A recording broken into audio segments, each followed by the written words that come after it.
Good evening, night owls, and welcome to Whisper Crowley, the place where stories linger long after the lights go out. Tonight, we prepared chilling tales paired with the soothing sound of rain to ignite your imagination and make your heart race. If you feel the cold creeping in, tap that like button. It helps keep the shadows alive. Tell us in the comments where you're listening from or share the scariest moment that sent shivers down your spine. Don't forget to subscribe. You wouldn't want to miss what lurks in the darkness ahead. Have you ever brought something home without thinking twice, only to find out later that it's changed everything? Something small, something insignificant, something that seemed harmless at first? I never thought twice about it until it was too late. It all started on a normal afternoon, one of those where the sun's heat feels like it's wrapping the world in a heavy blanket, making everything slow and lethargic. I was at the beach, just trying to relax for a bit after a hectic week. The kind of day where the waves meet the shore rhythmically, and the sand sticks to your skin, leaving tiny imprints of your every step. It was just an ordinary day. But I ended up picking up a small handful of sand as I walked along the beach. It wasn't intentional, it just happened. A reflex, really.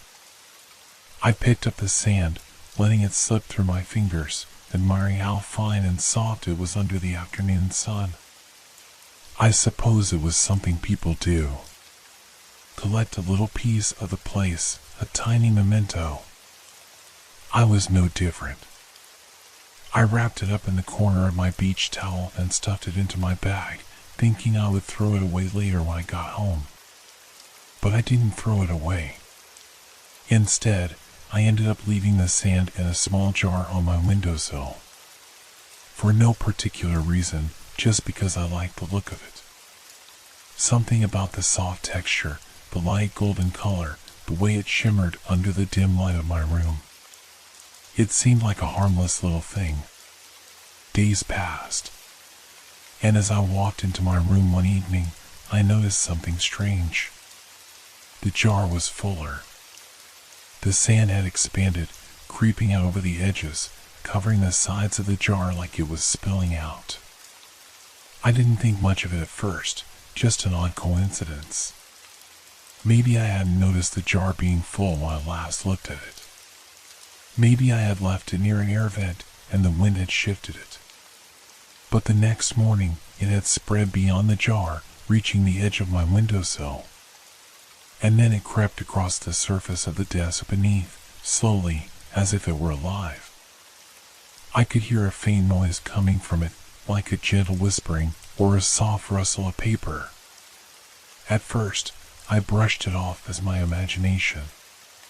Maybe it was the wind moving through the cracks in the window, maybe it was the sound of the city far below. But the sound continued, persistent, unsettling. I didn't tell anyone about it. What could I say? That my sand had started growing on its own? That it was making strange noises? No one would believe me. But I knew something was wrong. Something beyond explanation. The sound grew louder as the days went by. It wasn't just the sand moving now. It was as if the entire pile was alive, shifting, trembling, as if something was stirring beneath its surface.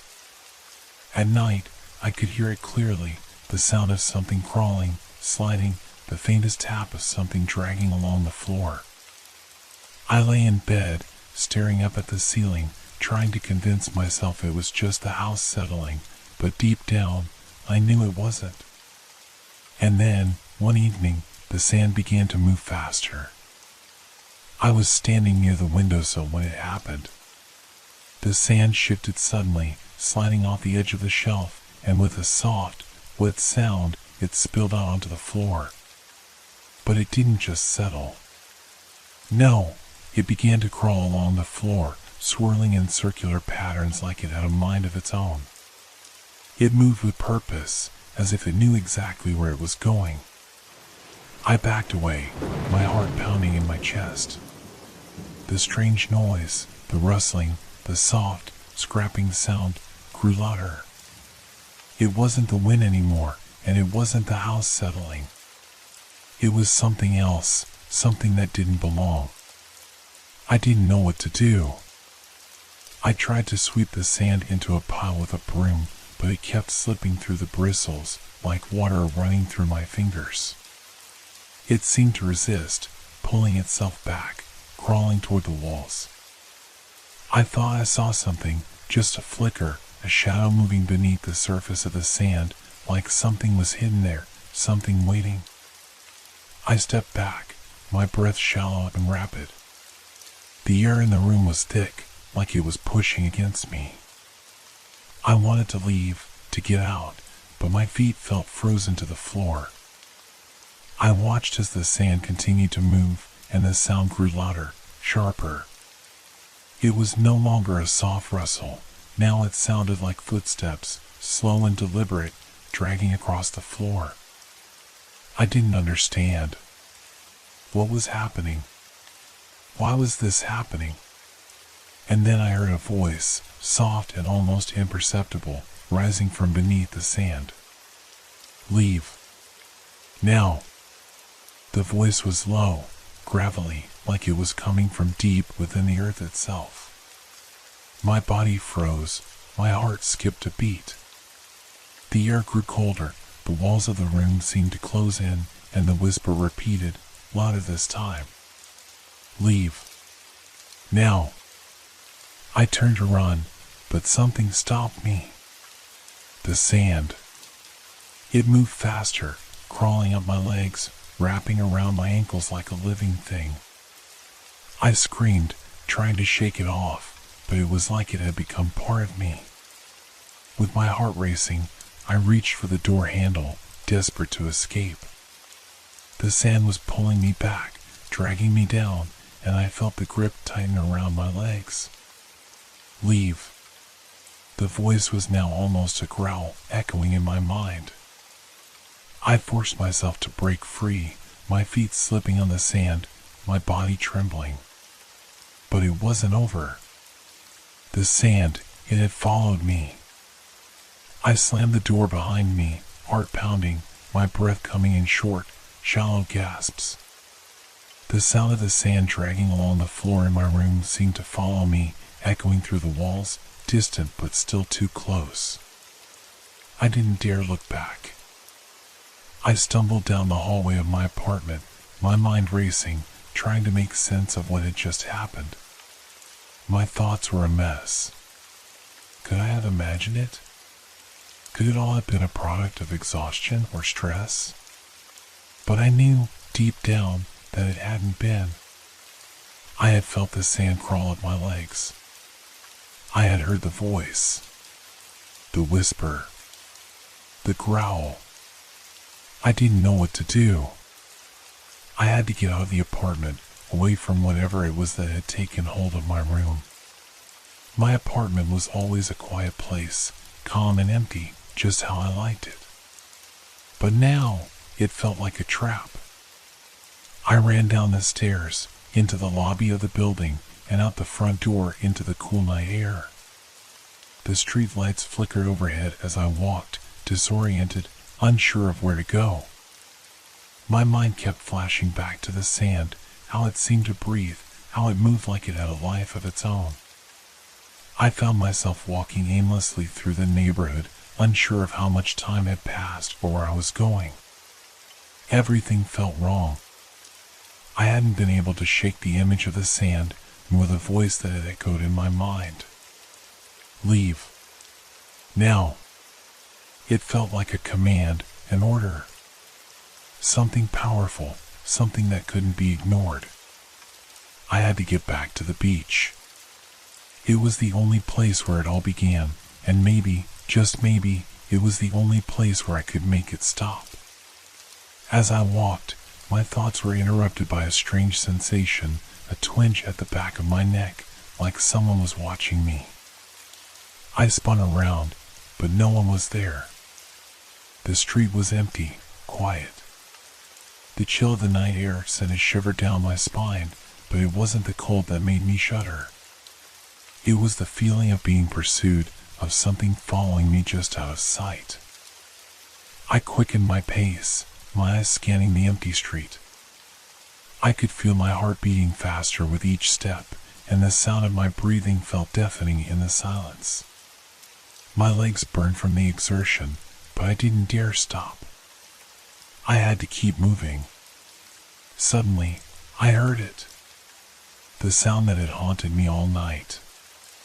The soft, scraping sound of sand moving, sliding, as if something beneath it was shifting.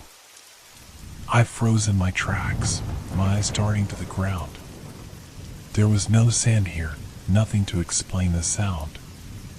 But the noise was unmistakable, growing louder, closer. I looked up and saw a figure at the end of the street. It was dark, almost indistinct, just a silhouette against the dim streetlights. The figure didn't move, didn't acknowledge me in any way, but I could feel it staring at me. I felt my body tense, my instincts screaming at me to run, but my feet refused to obey.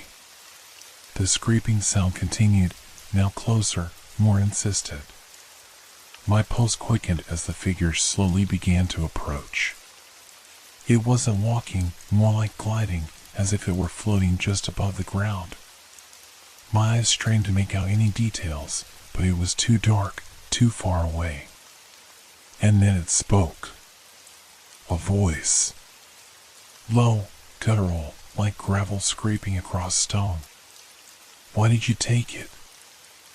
I flinched, the words echoing in my mind, and I turned to run. But the sound of footsteps, soft but growing louder, followed me.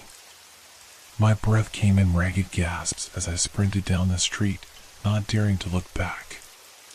The sand had followed me here too, crawling beneath my feet, pulling at my shoes, dragging me down with every step. I didn't know where I was running to.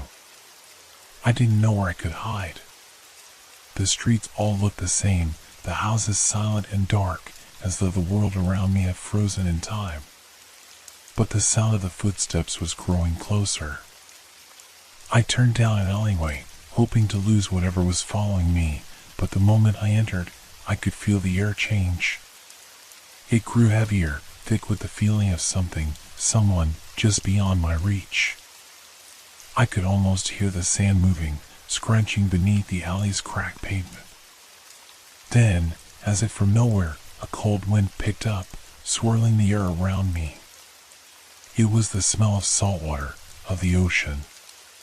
My heart sank as I realized where I was. I had somehow ended up back at the beach. I had been running in circles. The sand was everywhere, piling up along the edge of the alleyway, filling the cracks in the pavement and spilling onto the sidewalk. It was there again, surrounding me. And in the distance, I saw it, the figure, standing just at the edge of the beach, barely visible in the dim light. Leave, it whispered, its voice faint but clear, carried by the wind. You should have never taken it. My blood ran cold. I looked around, trying to find any escape, but there was nowhere to go. The sand was closing in on me, like a flood, rising higher with every passing second. I backed away, feeling the cold bite of the ocean air on my skin. But then, I realized it wasn't just the sand that was moving. The sand had brought something with it. Something from the depths of the earth. Something old, something that shouldn't be here. And now, it was here to claim me. The sand moved in waves, like the ocean itself was rising inside the alleyway. It wasn't natural, this wasn't the peaceful, comforting sound of the beach. It was a low, unsettling hiss, as though the earth beneath was whispering to me, urging me to leave. I couldn't breathe. My chest tightened, and the air around me grew thick with salt. I could taste it, bitter and sharp on my tongue. I looked around, trying to find something, anything, that would help me escape. But there was nothing. Just the sand and the figure in the distance. The figure stood still, its presence dominating the dark stretch of the beach. I couldn't see its face, but I could feel its eyes on me, cold, judging, as though it knew everything about me. I couldn't look away. A shrill sound broke through the stillness, the sound of shifting sand moving rapidly across the ground. I glanced down. The pile was growing faster now, sweeping over the cracked pavement and crawling up the walls of the buildings around me. It was everywhere, and it was coming for me. I stepped backward, my legs heavy, like I was moving through molasses. Every instinct screamed for me to run, but my body felt frozen, as though I were being pulled toward the figure. The wind had picked up, now howling like a storm was brewing on the horizon. I could hear it over the noise of the sand, the scraping and shifting. There was something else. A faint murmur. A voice. The voice that had spoken before, but now it was louder, more urgent. "You shouldn't have come back," the voice called out. It was deep, hollow, as though it had been buried beneath the earth for centuries. "You've woken it. And now, you will never leave." The words sent a chill through me. I looked down at my feet. The sand was almost up to my ankles now, and it was moving, swirling in patterns that made no sense. It was alive. It was alive, and it wanted something from me. I could feel it pulling, tugging at my skin, as if it were trying to drag me into the earth. I shook my head, trying to clear the fog of panic that clouded my thoughts. I had to move. I had to get away. But the sand wasn't just underfoot anymore. It was everywhere, under my clothes, in my hair, crawling into my shoes. Suddenly, the figure moved. It glided across the sand, barely touching the ground, and its presence seemed to distort the very air around it. The figure grew taller, more defined, but I still couldn't make out any details. Just a silhouette against the night sky, a dark shape that loomed over everything, casting a shadow that stretched for miles. "Leave now," the voice warned, closer this time. "Before it comes for you." I spun around, heart racing, and saw the sand rising in the corner of my eye. It was forming something, shapes, twisted and grotesque, like hands reaching for me. The shapes seemed to melt into one another, becoming one massive, writhing mass. The sand was alive, and it was hungry. My breathing quickened as I stumbled backward, my feet slipping on the wet pavement. The sound of the sand, the scraping, the shifting, grew louder. The voice echoed in my ears, a constant, unbearable drone. The figure, now moving closer, seemed to be controlling it, guiding it toward me. I turned and ran, my legs burning with effort, but the sand was everywhere. It was pouring into the alley from both sides, creeping up the walls, closing me in. Every step I took, it rose higher, reaching out, grabbing me. I could feel it, cold and unforgiving, beneath my skin, tugging at my very soul. I couldn't escape. There was nowhere to go. The streets I had once known, the streets I had walked down without a second thought, were now alien, unfamiliar, and suffocating. I was trapped. The walls closed in, and the sand that had followed me all this way, surged forward, wrapping around me like a vice. I tried to scream, but no sound came. My body was shaking, my chest tight, as if I were drowning. The sand crept higher, up my legs, past my waist, until I could barely move. I could hear the murmurs of the voices beneath it all, faint and unintelligible, like whispers coming from the depths of the ocean. I struggled against the weight, my hands clawing at the sand, trying to pull myself free, but the harder I fought, the more it seemed to consume me. The sand was everywhere, swallowing me whole, suffocating me in its cold embrace. And then the figure appeared before me. It was close now, standing just inches away. I couldn't see its face, but I could feel its presence, the weight of its gaze. The whispering voice was louder now, overwhelming, filling my head with its dreadful message. "You took what you shouldn't have," it said, its voice now a hiss, like something ancient and forgotten. "And now you will never leave." I gasped for breath, my chest constricting, as the sand continued to rise, closing in on me. The figure's silhouette faded into the darkness, and I was left alone, trapped in the suffocating grasp of the sand. But even as I struggled, something deep within me knew I had made a terrible mistake. I had taken something that was never meant to be touched. And now it was too late.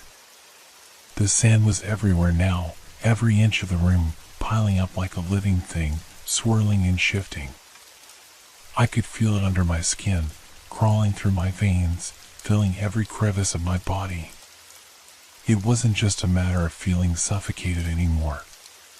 It was as if the sand was becoming me, integrating into every part of my being. The weight of it, the pressure, was unbearable. I tried to fight it. I tried to pull myself out, to claw my way free from the growing mass beneath me. But the more I struggled, the more it seemed to engulf me. The walls closed in, the sand creeping up higher, and I could hear that low, resonating hum again, the sound of it moving, of it living. The figure, the one that had followed me from my dreams, was gone. But its presence still lingered. The air around me was thick with its absence, as if it had never truly left. I could feel its eyes on me, watching, waiting for me to break. I fought the panic rising in my chest, forced myself to focus. There had to be a way out. There had to be something I could do. I reached out, my hands shaking, searching for anything that might help me. My fingers brushed against something cold and smooth, something metallic. I froze. The sand shifted beneath me as I pulled the object into view. It was a key. An old, rusted key, almost like the one I had found in the sand when I first arrived. My heart pounded as I stared at it. Was this the answer? The key to escaping this nightmare? But before I could even think to use it, a shrill sound cut through the air, like nails on a chalkboard. The sand, now alive with movement, twisted and churned around me, and I could feel the ground itself shaking. It was as if the earth itself was rejecting me, pushing me further into the suffocating embrace of the sand. I heard a voice again, closer this time, almost as if it was coming from inside my own head. "You shouldn't have touched it," it whispered. "You opened the door, and now there's no turning back." I didn't understand. The key, it had to mean something. It had to be the way out. I tried to ignore the voice, tried to push past the terror rising in my chest, but every inch of me was screaming to run. The key felt heavy in my hand. I glanced around, searching for any door, any way to use it, but the sand had swallowed everything. The room had transformed into a maze of walls, walls made of sand, walls that stretched up into the darkness, never ending. And now, the figures were beginning to take shape, tall, twisted shadows, moving through the sand like ghosts. Their shapes were faint at first, just outlines, but as I stared, they grew clearer, more defined. They were the ones I had seen in my dreams. I couldn't tell if they were real or if my mind was playing tricks on me. They seemed to flicker in and out of existence, each time they appeared closer, their forms becoming more solid, more dangerous. I took a deep breath and tried the key. I moved toward a small, hidden crack in the sand wall where the shadows had started to form. My hand trembled as I slid the key into the narrow opening. I turned it, praying that something would happen, that the sand would recede and reveal an escape. Nothing. The key didn't budge. The sand around me pressed harder, like it was tightening its grip, trying to consume me entirely. The whispers grew louder, and I could feel the figures closing in, their eyes glinting in the darkness. They were watching me. They were waiting. Too late, one of them hissed. The voice was deep and gravelly, filled with ancient malice. You've unleashed what was never meant to be seen. The air grew thick with the sound of their laughter, low and menacing. I felt my heart race, my pulse pounding in my ears. I had to do something. I couldn't let them take me. I couldn't let the sand bury me alive. With one last, desperate effort, I yanked the key out of the crack and pushed myself forward. The sand seemed to slow, the hum of its movement fading for just a moment. I ran, stumbling over the shifting surface, my feet sinking deeper with every step. I didn't know where I was going. The darkness around me seemed endless, the walls of sand closing in from all sides. The figures behind me were no longer just silhouettes, they were real, and they were chasing me. I could hear their footsteps now, the scraping of their movements like nails on stone. I had to find the way out. I kept running, my breath ragged, my legs screaming with exhaustion, but the sand continued to rise. The sand never stopped. I reached out, hoping for anything, another key, another crack, anything to give me a chance. But there was nothing. Only the sand. Only the figures. Only the laughter. The door had been opened, but now I was trapped. And the sand? It was hungry. I don't remember when I stopped running. Maybe it was when the sound of their footsteps faded into the distance, or perhaps when the sand finally reached my chest, freezing me in place. The panic that had driven me so relentlessly began to subside, replaced by a cold sense of resignation. The figures were still there, watching, but their presence had become less threatening. They weren't moving anymore. I stood there in the center of the endless sand. It was as though the world had dissolved into a dream, one where nothing made sense, where I was both trapped and free, stuck in a moment that stretched on forever. The weight of the sand had no longer been pressing in on me. It had settled around me, filling the room, filling the house, the very air I breathed. The whispers had stopped too, leaving behind an eerie silence that felt even more suffocating than the noise had been. Only the faintest sound of shifting grains beneath me remained. I tried to move. My limbs felt heavy. As I glanced down at the sand that surrounded me, I noticed something that hadn't been there before. My body, my skin, my fingers, was slowly blending with the sand. It was as if the very essence of me was dissolving, becoming part of the thing I had once feared. The key was still in my hand. I stared at it for a long moment, as though trying to understand why it still mattered. I couldn't escape, couldn't even remember the way out. And yet, I knew this key, this tiny piece of metal, was connected to something greater. Something far more terrifying than I could comprehend. Suddenly, the air around me shifted. The silence was broken, not by sound, but by a movement in the sand. A ripple, like a wave, flowed through the room.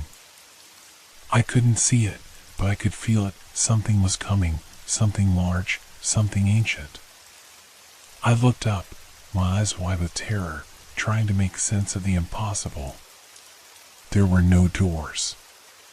There were no windows. Nothing but sand. But then, in the distance, far in the corner of the room, there appeared a figure.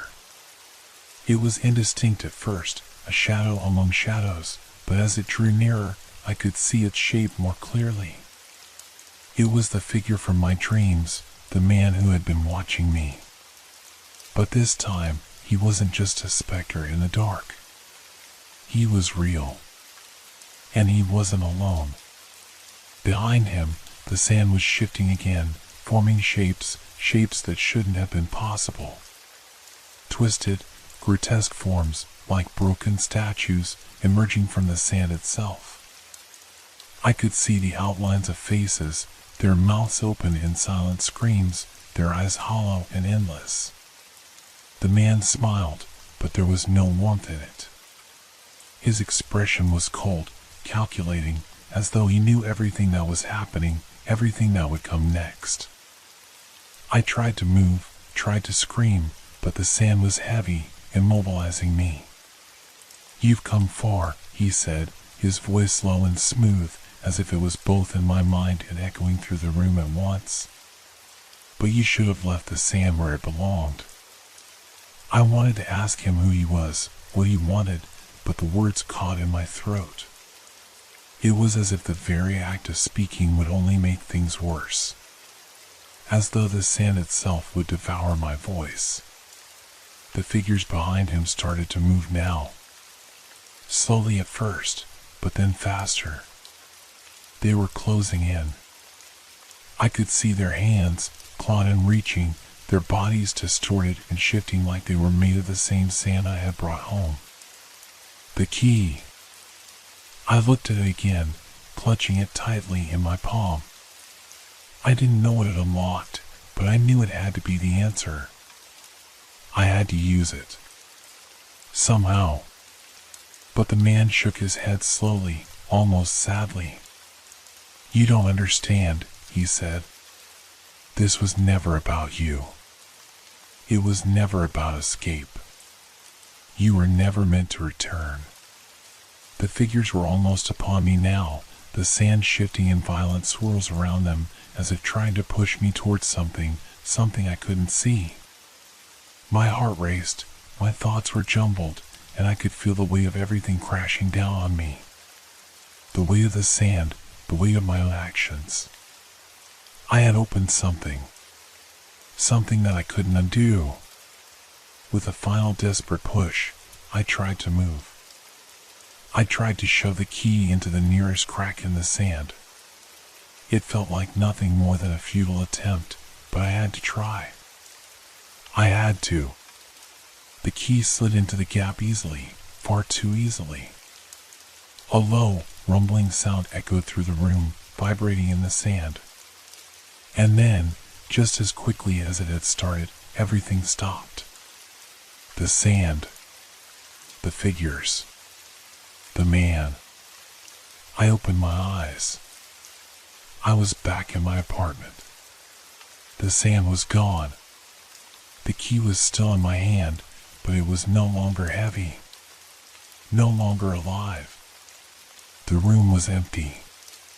Silent. But I knew it wasn't over. It couldn't be.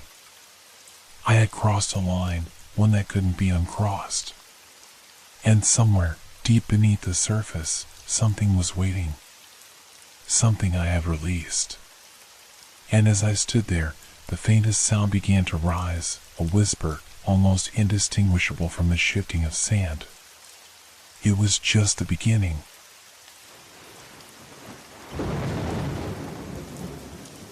It all began with a simple invitation. "Are you ready for a game that could change your life?" The words echoed in my head long after I received the message. It didn't seem like something to be concerned about at first, just another ad disguised as a chance for excitement. But I couldn't resist the pull, the curiosity, the promise of something different. Something big. I had no idea what I was getting myself into. The game was supposed to be easy at first. A test of willpower, intelligence, maybe even luck. I didn't think much of it. Just another challenge, something that would help me feel alive, maybe even bring me some money or recognition. I was bored. I didn't have anything to lose. They gave us a place to meet. A secluded house on the outskirts of town. The invitation didn't explain much, only a time and a place. The others were just as clueless, their faces nervous but excited, like me. There were 5 of us in total. A mix of ages, backgrounds, and personalities. They made us sign papers before entering, something about non-disclosure agreements and liability waivers, but I didn't pay much attention. It all seemed too good to be true. We sat in a cold, dimly lit room with no windows. The door shut behind us with a soft click that made my heart skip a beat. The walls seemed to press in, their emptiness suffocating. A single table sat in the middle, surrounded by chairs. On the table, there was a box. It was small, black, with no markings or labels. A game, they called it. A game. One of the organizers, he wore a black suit and had a cold, calculating smile, stepped forward and explained the rules. Simple, he said. You each take turns drawing a card from this box. Each card holds a challenge. Some are easy, others are more difficult. The prize is substantial for those who make it to the end. But if you fail, you will forfeit your place. And the consequences for quitting will be severe. A chill ran down my spine as his words hung in the air. At first, it seemed harmless. But as soon as I drew the first card, I could feel something shift. It was a simple task, solve a riddle. But the pressure started mounting with every passing second. The lights above flickered, casting long shadows on the walls. I could hear faint noises, scratching sounds, barely noticeable, like something or someone was moving in the darkness. I told myself it was just my imagination, that the tension of the game was making me paranoid. But the more I tried to focus, the louder the sounds became. Suddenly, a loud thud echoed from somewhere in the house. Everyone froze, their eyes wide with fear. The organizer just smiled, his eyes glinting. Don't worry, he said, as if he knew exactly what we were thinking. That's just part of the game. Keep playing. I didn't like how his smile never seemed to reach his eyes. There was something wrong about him, something that sent a wave of unease through me.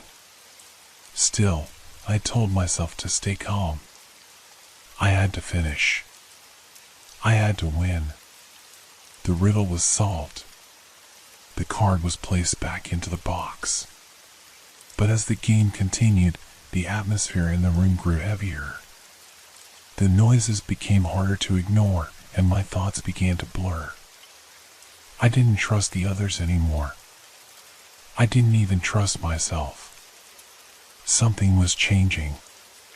The second challenge was more complex. We were asked to find our way through a maze. At first, the walls were simple, easy to navigate. But as we moved deeper into the maze, the corridors started to twist and bend. Some of the others seemed to disappear, their footsteps fading behind me as I rushed through the narrow hallways, my breath quick and shallow. Then I heard it. A low growl. It wasn't real, I told myself. Just my imagination, maybe. But it was hard to ignore the sound, deep, guttural, vibrating through the walls. My heart pounded in my chest, each beat louder than the last. Every corner I turned, I expected to see something lurking in the shadows, waiting to pounce. I wanted to scream. I wanted to run. But I couldn't. I had to keep going. There was a flicker of light ahead, and I rushed towards it. The exit? I didn't know. But when I reached it, my hand trembling on the door handle, I found something that made my stomach turn. Another note. You're not alone. The game has just begun. The door clicked behind me as I stepped back into the cold, dimly lit room. The others were still there, but their faces had changed. They looked pale, their eyes wide with terror. The sounds from the maze had followed me. They were here, too. What's going on? I whispered to the closest person.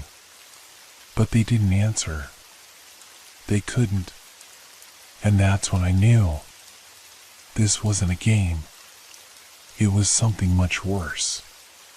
The room felt smaller now, even though nothing had changed. The walls seemed to close in on us, suffocating in the silence that had followed the terrifying growl. We were all looking at each other, but nobody spoke. No one dared to break the stillness. The air was thick with tension.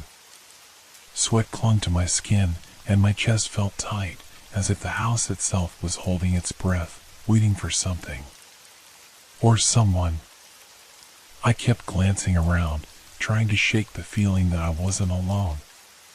That something was watching us from the dark corners of the room.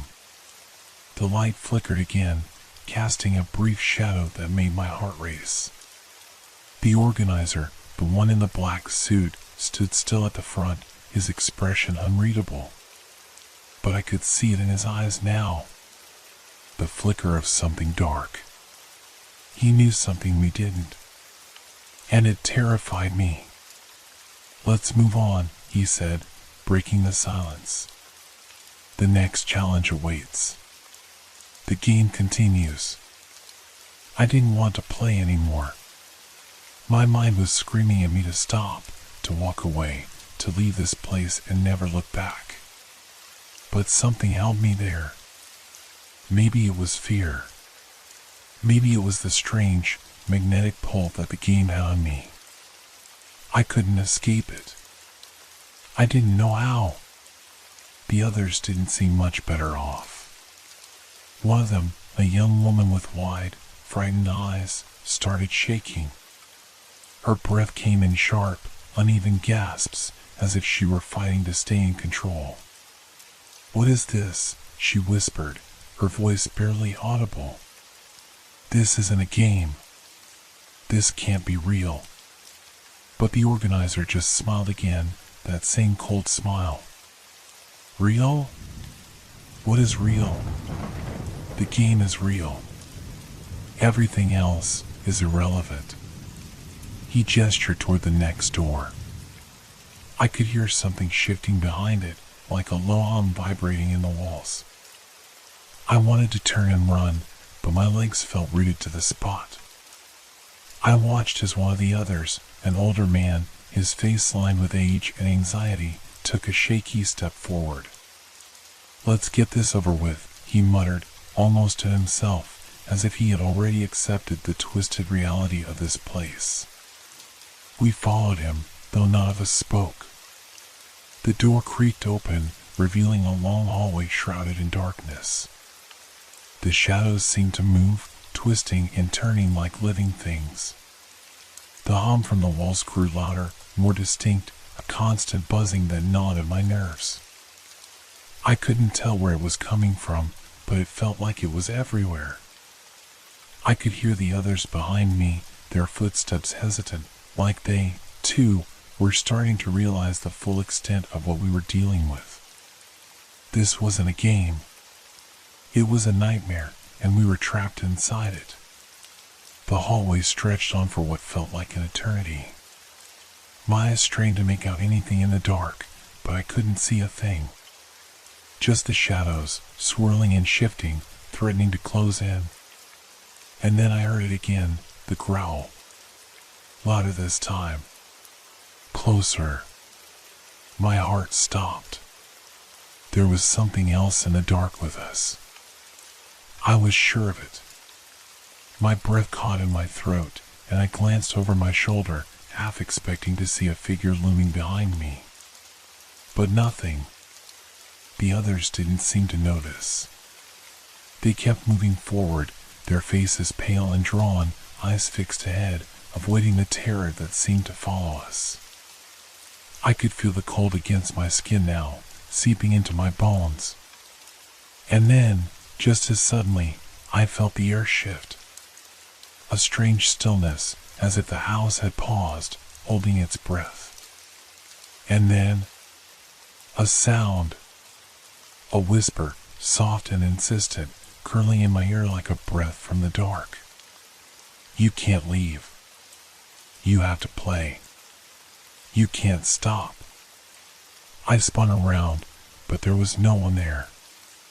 The others had already reached the end of the hall. The door was open, and I was the last to step through.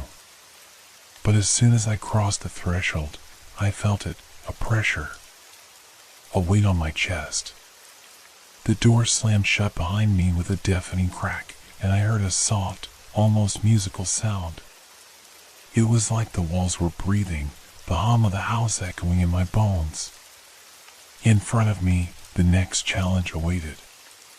A small table sat in the center of the room with a box on it. A similar one to the one from earlier. Draw your card, the organizer's voice floated in from the shadows. The game is only getting started.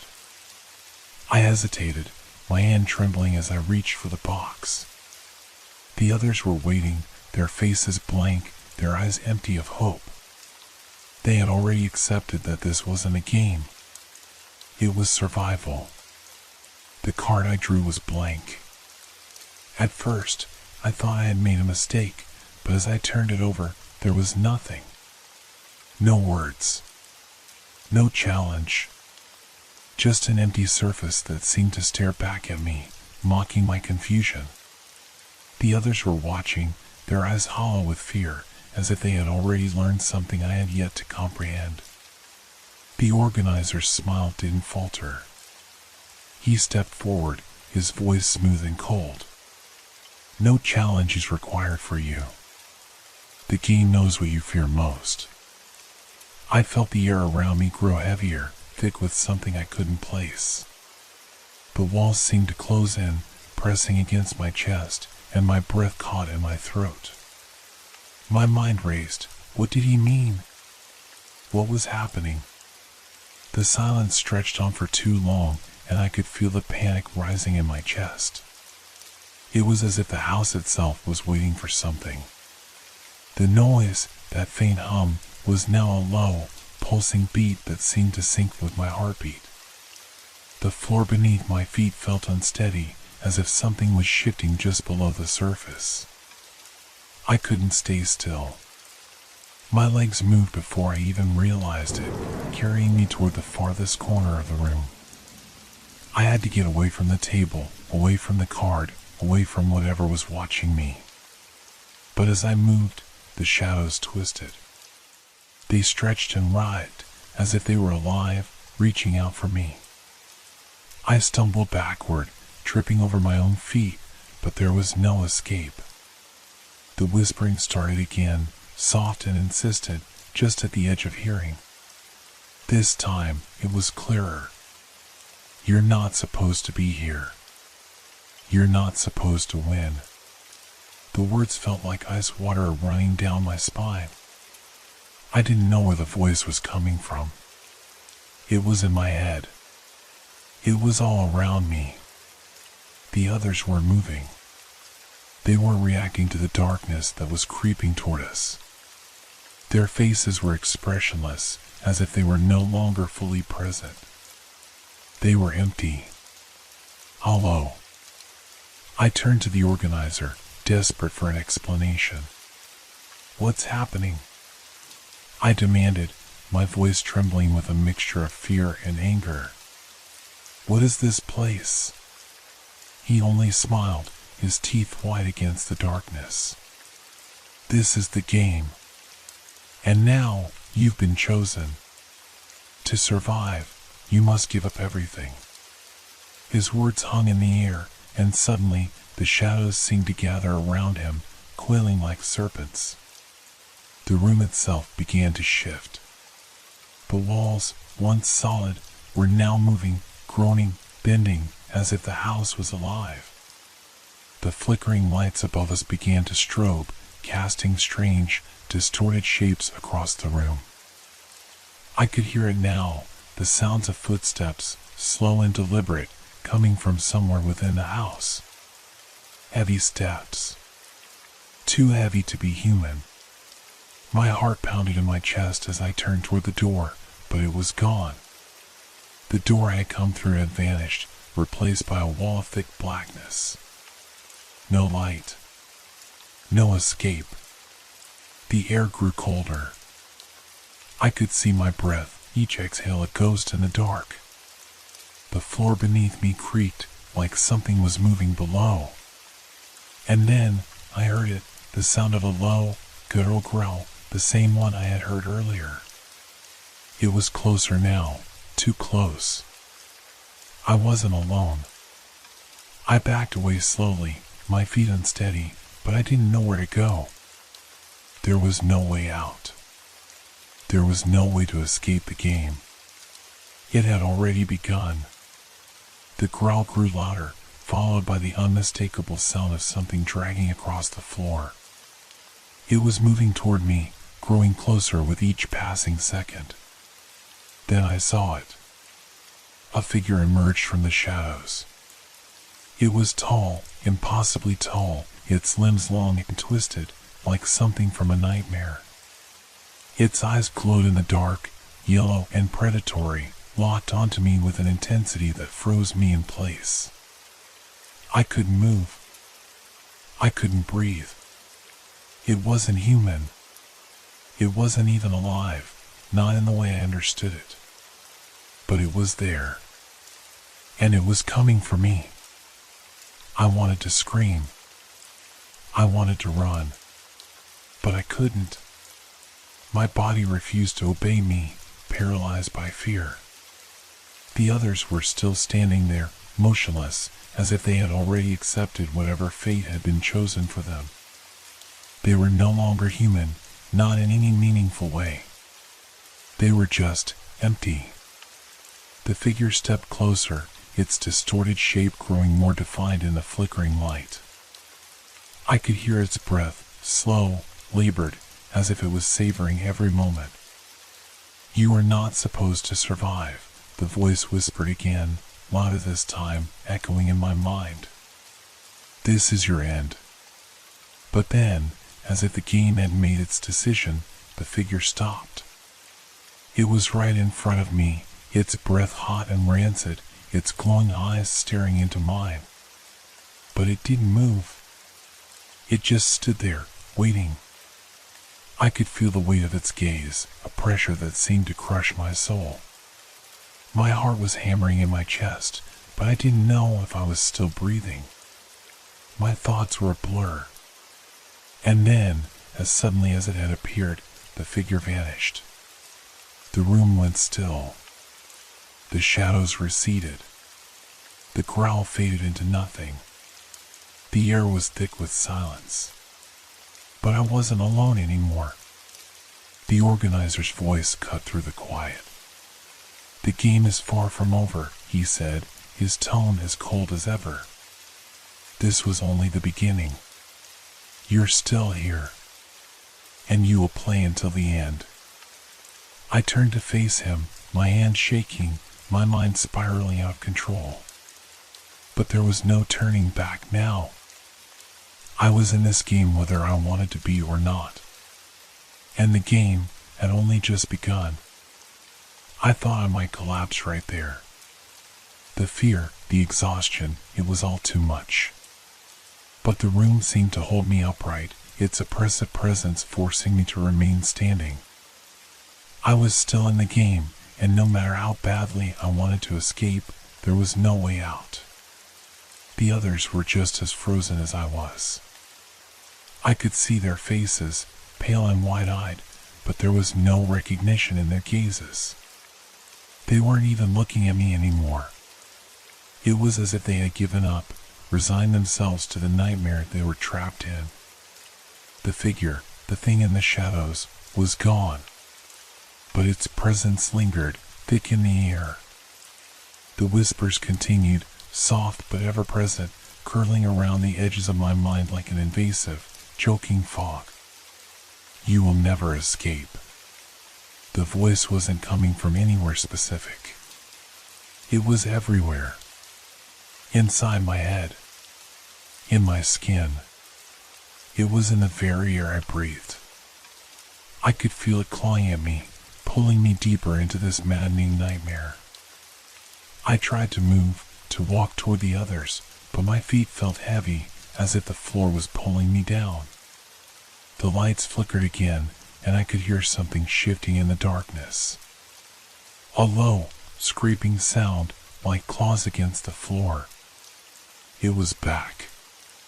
The growl rumbled once more, low and guttural, reverberating through the walls. But this time, it wasn't just one sound. It was multiple. Dozens of them. The footsteps, too, multiplied. A chorus of heavy steps, dragging across the floor, moving closer, too many to count. My pulse quickened. I knew what was coming, but I didn't know how to prepare. I wanted to scream, to run, but the house seemed to close in around me, trapping me in place. My legs trembled, and for a moment, I thought I might faint. The shadows on the walls began to shift again, stretching out of proportion, becoming more fluid. They looked like tendrils, reaching for us, pulling the light into themselves. And then, the sound came again, a scraping noise, followed by the unmistakable sound of something breathing. Slow, deep, and too close. I forced my legs to move, to step toward the others, toward any kind of refuge, but it was like wading through thick, suffocating air. The growls were now mingled with the sound of whispers, all blending into an incoherent symphony of fear. It's coming. It's coming for you. Suddenly, the room began to change again. The walls, once stable, now seemed to twist, warping into shapes I couldn't make sense of. The door that had appeared before us had disappeared again, leaving us in a continuous maze of shifting corridors. I could see the same hallway stretching endlessly, looping back on itself. There was no way forward. No way out. One of the others, a middle-aged man with graying hair, suddenly broke from his trance. He started shouting, his voice high-pitched with panic. "Let us out! Let us out!" But his cries were swallowed by the darkness, and he crumpled to the floor in a heap, trembling uncontrollably. The organizer stepped forward then, his cold eyes gleaming in the dark. He looked at the man with a kind of detached amusement, a cruel smile curling at the corners of his mouth. "You cannot leave until the game is complete," he said, his voice like ice. "You must play. You must survive. Survive." I wanted to scream at him. I wanted to beg for help, to plead for mercy. But something inside me told me that no one would hear me. No one could help us.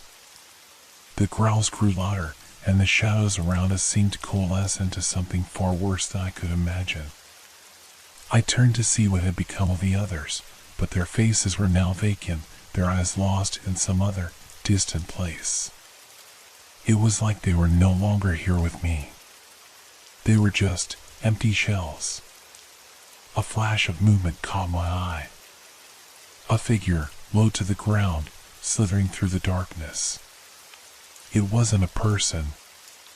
It was something else, something twisted, something wrong. I could feel it before I saw it. The air shifted, the temperature dropped even further. The room seemed to pulse with a strange, unnatural energy. I took a step backward, my heart pounding, my chest tight with fear. But there was nowhere to go. The figure crept closer, its shape becoming clearer in the dim light. It was a creature, its body long and slender, its limbs twisted in unnatural angles. Its eyes were wide, unblinking, glowing with an eerie yellow light. It crawled like an animal, low to the ground, and I could hear the wet sound of its breathing. It moved closer. I tried to move, to push myself away, but my body refused to obey. The walls closed in. The growls were deafening now, all around us, as more and more figures, creatures, emerged from the shadows, their movements jerky and unnatural. "You must survive," the voice whispered again, but this time it was joined by others, countless voices, all speaking in unison, "But you won't." I could hear the sound of claws scratching against the floor, the heavy breathing of the creatures as they closed in. The room was no longer a room, it was a cage. A trap. I could feel the weight of their presence, the terrible knowledge that I wasn't going to make it out. Not alive. But there was something else, too. A realization. A horrifying, sickening truth. I was already too far gone. The game had already decided. There was no way out. And as I stood there, waiting for the inevitable, I realized with a cold, sinking feeling that the worst part wasn't the creatures closing in. It was that I had already lost. I was no longer playing to survive. I was playing to endure.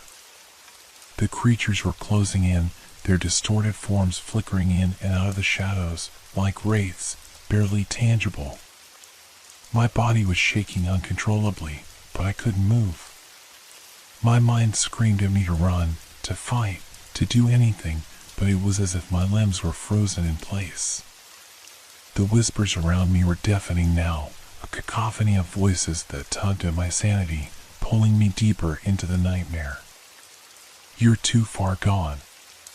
The voice came from behind me, and I turned just in time to see the organizer step forward, his pale face illuminated by the flickering light. His smile was still there, but it wasn't the same. It was colder now, almost like a warning. His eyes glinted with something darker. "You've made it this far, but it won't be enough," he said softly, his voice cutting through the chaos like a knife. "The game has already marked you. It will take you, one way or another." I could feel the weight of his words, a finality that pressed down on me. The air was thick with the scent of decay, the walls seemed to pulse with a life of their own, and the growls were louder, more insistent. The creatures were almost upon me now, their yellow eyes burning with hunger, their twisted limbs reaching out toward me. No escape. The voice came from all around, its presence suffocating. It wasn't just in my mind anymore, it was in the air, in the walls, in the very ground beneath my feet. The game wasn't a game anymore. It was a force. A curse. A prison. And I was its prisoner. The creatures drew closer, their breath cold against my skin, their claws scraping the floor with a sickening sound. I could feel the heat of their bodies as they circled around me, their eyes never leaving mine. I knew what was coming. The end. But then, something shifted. The ground beneath my feet trembled, and the shadows that had once closed in around me seemed to pull back, retreating into the corners of the room. The creatures froze, their forms flickering, like they were being held back by an invisible force. I wasn't sure what was happening. Was it some new challenge? Another trick of the game? But in that moment, I felt it, the faintest pull, a whisper of an escape. Run. I don't know where the command came from, but I didn't question it. I didn't hesitate. The fear had paralyzed me for too long, but now, for the first time, something in me stirred, something desperate, something that wanted to survive. I ran. I bolted toward the shifting darkness, the creatures' growls echoing in my ears. I could hear their heavy steps behind me, feel their presence just inches away, but I pushed forward, ignoring the weight in my chest, the terror clawing at my mind. The walls stretched and distorted around me, the hallway twisting into impossible shapes, but I didn't stop. I couldn't. I ran through the maze of shadows, the light flickering in and out, casting long, monstrous shapes along the walls. The growls were louder now. The creatures were gaining on me, their breath hot against my back. But then, just as I thought they would catch me, I saw it. A door. A real door. It was unlike any other I had seen before, solid, glowing faintly with a pale light.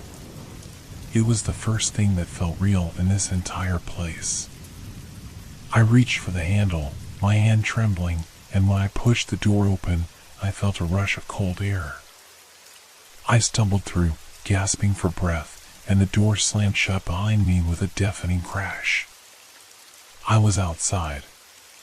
The night air was sharp, biting against my skin, but it felt like salvation. I didn't know where I was, or how I had gotten here, but I was free. Or so I thought.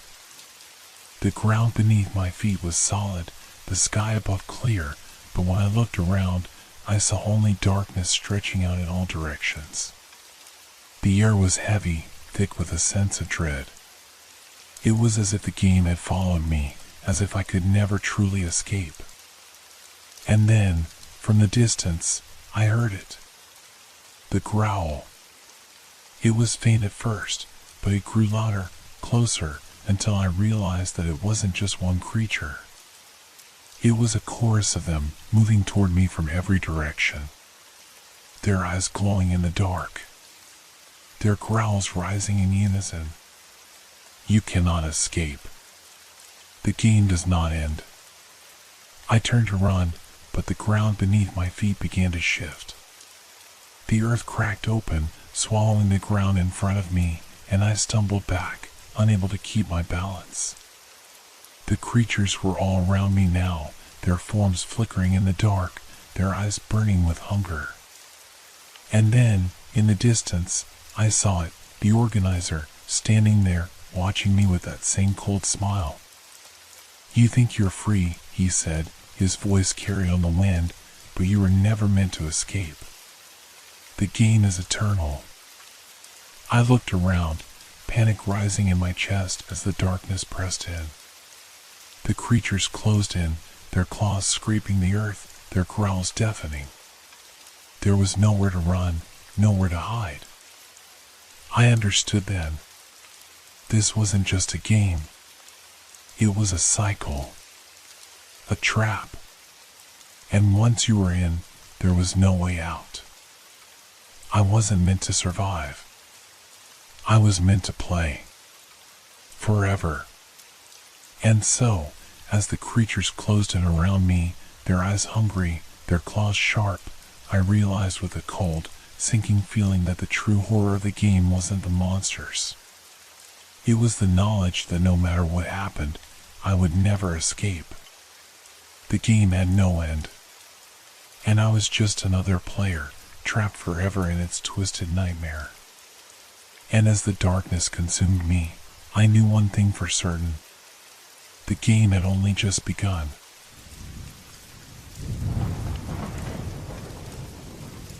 Have you ever stopped to think about your shadow? It's a constant companion, isn't it? Always there, whether you're walking, standing still, or even sitting. I used to take mine for granted. Just a dark reflection of me, moving when I moved, staying still when I did. But that afternoon, everything changed. I started to wonder, what if it's not just a reflection? What if it's something more?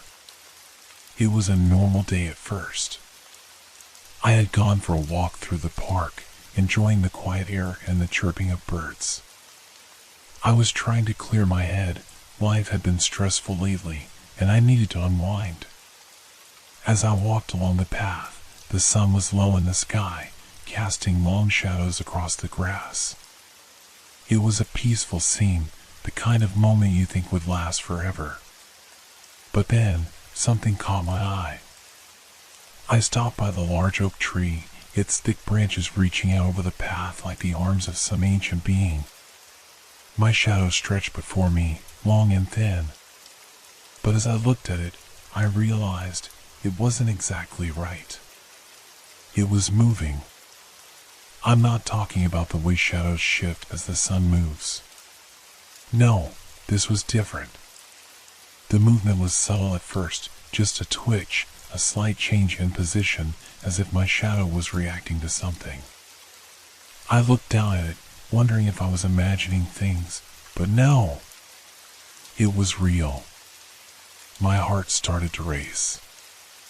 I took a cautious step forward, and so did the shadow, but slower, like it was taking its own time. I took another step, and this time the shadow lagged behind, then seemed to catch up. It wasn't mimicking me anymore. It was doing its own thing. I froze. My breath caught in my chest, a cold sweat forming on my brow. This couldn't be happening. Shadows don't act like this. Shadows are just shadows. But as I stood there, unable to move, my shadow twisted slightly, stretching unnaturally. I could see it rippling like water, distorting the shape of my figure. It looked wrong. My instinct screamed at me to run, but my body refused to obey. I took another step back, trying to move away from the growing panic, but my shadow didn't follow. Instead, it began to twist in a different direction. It was moving independently, like it was trying to break free from the ground. I felt a chill run down my spine. Suddenly, there was a rustle behind me. The wind? No, the wind didn't make a sound like that. I turned around, scanning the park. Everything seemed fine, nothing unusual. Just the quiet trees and the distant sound of children playing. Yet, the feeling of being watched crawled over me like 1,000 tiny insects. I felt exposed, vulnerable. I glanced back at the shadow. It had stopped twisting, but it was still different. Now, it seemed to be stretching longer than before, as if it was reaching out towards something, toward me. It was impossible to look away from it. My own shadow had taken on a life of its own. I tried to shake it off, to laugh it off. It was just my mind playing tricks on me, right? Shadows could move by themselves. But the more I told myself that, the less it seemed to make sense. I was standing in the middle of the path, alone, with my shadow acting in a way that shouldn't have been possible. Then, something happened. A flicker of movement, small but noticeable. I didn't see it clearly at first, but the shadow next to mine had shifted. Another shadow, much larger, had appeared, moving behind me. At first, I thought it was just another person walking in the park. But then I realized it was no one. It was just a shadow. A shadow that wasn't attached to anyone. It was moving toward me. I spun around, panic rising in my chest, my breathing shallow. But the park was still empty. There was no one around. Just that shadow, growing larger, inching closer. I wanted to scream, but no sound came out. I was paralyzed with fear, my eyes locked on the shape that was slowly creeping toward me. It was only when I took a step back that I realized my shadow had moved again, but this time it was no longer in front of me. It was behind me, standing still. But it wasn't quite right. The outline had blurred, stretching in strange directions. It didn't belong to me anymore. I turned and looked down at it again. The shadow was alive now. It wasn't just mimicking me. It was acting on its own. The other shadow, the one I had seen creeping toward me, was now right behind me. I could feel it, its presence, like a dark weight pressing against my back. I couldn't move. I couldn't breathe. I wasn't sure what to do. My body was frozen, my heart thudding in my chest. It was then that I heard it, the faint sound of footsteps, almost imperceptible at first. But they were there. The shadow behind me was growing larger. I could see it stretching out, twisting, becoming more defined, more real. And then, suddenly, it wasn't just a shadow. There was something else, something darker, something that shouldn't have been there at all. I could see it now, a shape, barely visible in the corner of my vision, but unmistakably there. A figure made of shadow, detached from me but somehow connected to my every movement. It was walking toward me. And I knew, with a cold certainty, that it wasn't my shadow anymore. It was something else. Something far worse. The shadow was growing. It was as if it was pulling the darkness itself toward me, becoming more solid, more tangible with every passing second. My legs shook beneath me, and my pulse hammered in my ears. I wanted to run, to escape, but my feet were rooted to the ground, as if the earth itself was holding me in place. The shape was moving now, not just a shadow anymore. It was a figure, tall and contorted, its edges flickering like a flame caught in the wind. Its eyes, or what could have been eyes, were dark, voids that seemed to swallow the very light around them. I couldn't tell if it was looking at me or if it was simply an extension of the dark, but I felt its presence deep in my chest, like something pulling me inward, draining me. I forced myself to take a step backward, but the moment I did, my own shadow seemed to react. It twisted violently, as if it was rebelling against my movement, trying to keep me in place. My shadow's fingers, if they could be called fingers, reached out, elongating like dark tendrils toward the creature that had once been my reflection. The shadow figure was almost upon me now, its presence overwhelming, its form shifting in ways that defied logic. It wasn't just a shadow. It was alive, and it was hungry. I could feel it, the way it pressed against me, curling around me like smoke, closing in. Suddenly, I heard a low, guttural sound. A growl that was both far away and yet somehow right next to me.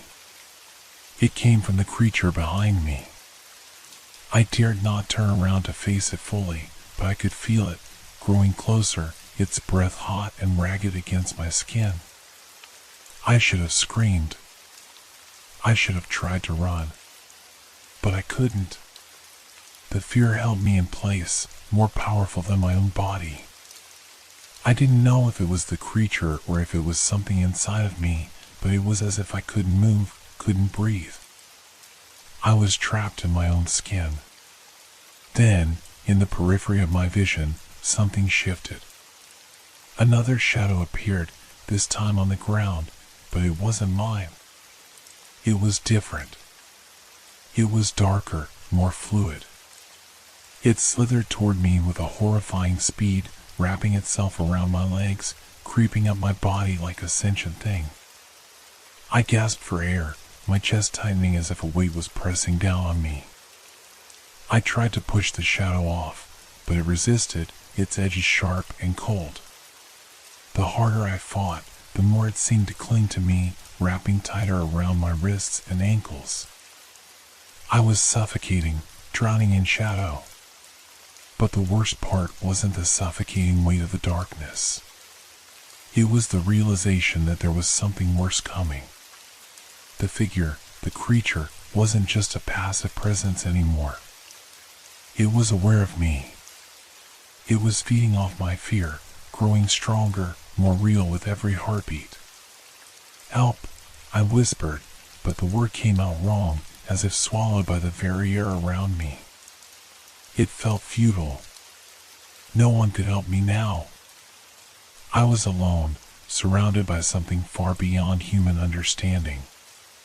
A low chuckle echoed from the figure, a sound that chilled me to my core. I couldn't see its mouth, but I could feel its amusement, a cruel, mocking presence that seemed to feed off my terror. "You shouldn't have noticed," it murmured in a voice that didn't belong to any living thing. It was a voice that seemed to come from everywhere at once, whispering from the air, from the ground, from the very darkness itself. "Now, You'll never be free. Its words cut through me like a blade, but it wasn't just the fear they instilled in me. It was the truth they carried. I was trapped. In the dark. With no escape. The shadow was no longer just a reflection of me. It was something else, something ancient, something that existed beyond this world. It was feeding off me, drawing me deeper into its grasp. And I couldn't stop it. The world around me was starting to fade. The park, the trees, the sunlight, everything was dissolving into darkness, leaving only the creature and its shadows. I wanted to fight, to break free, but I had no strength left. The more I resisted, the tighter the shadows wrapped around me. They were no longer just shadows, they were chains. Invisible, suffocating chains. And then, something worse happened. The shadow began to laugh. Not a human laugh, but a deep, hollow, echoing laugh that vibrated through my very bones. The laugh of something that had no need for light, that didn't need to exist in the world of the living.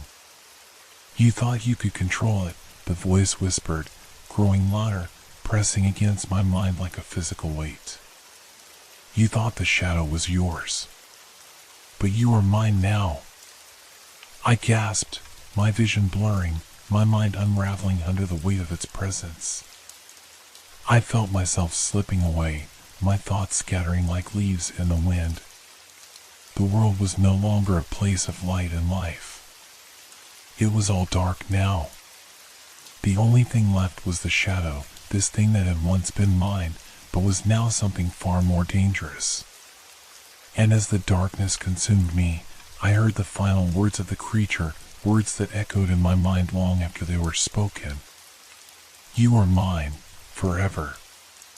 The world went black. I don't know how long I was lost in the darkness, but it felt like an eternity.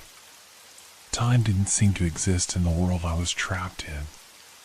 Every second stretched out, pulling me deeper into the shadow's grasp, but at the same time, it was as if no time had passed at all.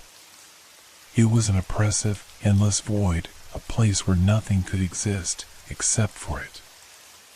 I had no sense of where I was anymore. The park, the world I had known, had dissolved entirely. All that remained was the shadow, the figure that had taken my place.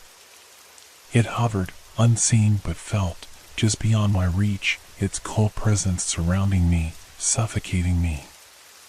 My mind, though fragile, was trying to cling to whatever fragments of reality I could hold on to. I tried to move, but my limbs wouldn't respond. My body felt disconnected. I could no longer feel the ground beneath me, nor could I see anything around me except for the deep, unbroken blackness. I was floating in nothingness. And then, a sound. It was faint at first, almost imperceptible, but it grew louder with every passing moment. The sound of something scraping against the ground, slow, deliberate, like claws dragging through dirt. It was coming closer. I wanted to scream, but no sound escaped me. My mouth felt dry, and my voice was trapped somewhere deep inside me, just out of reach.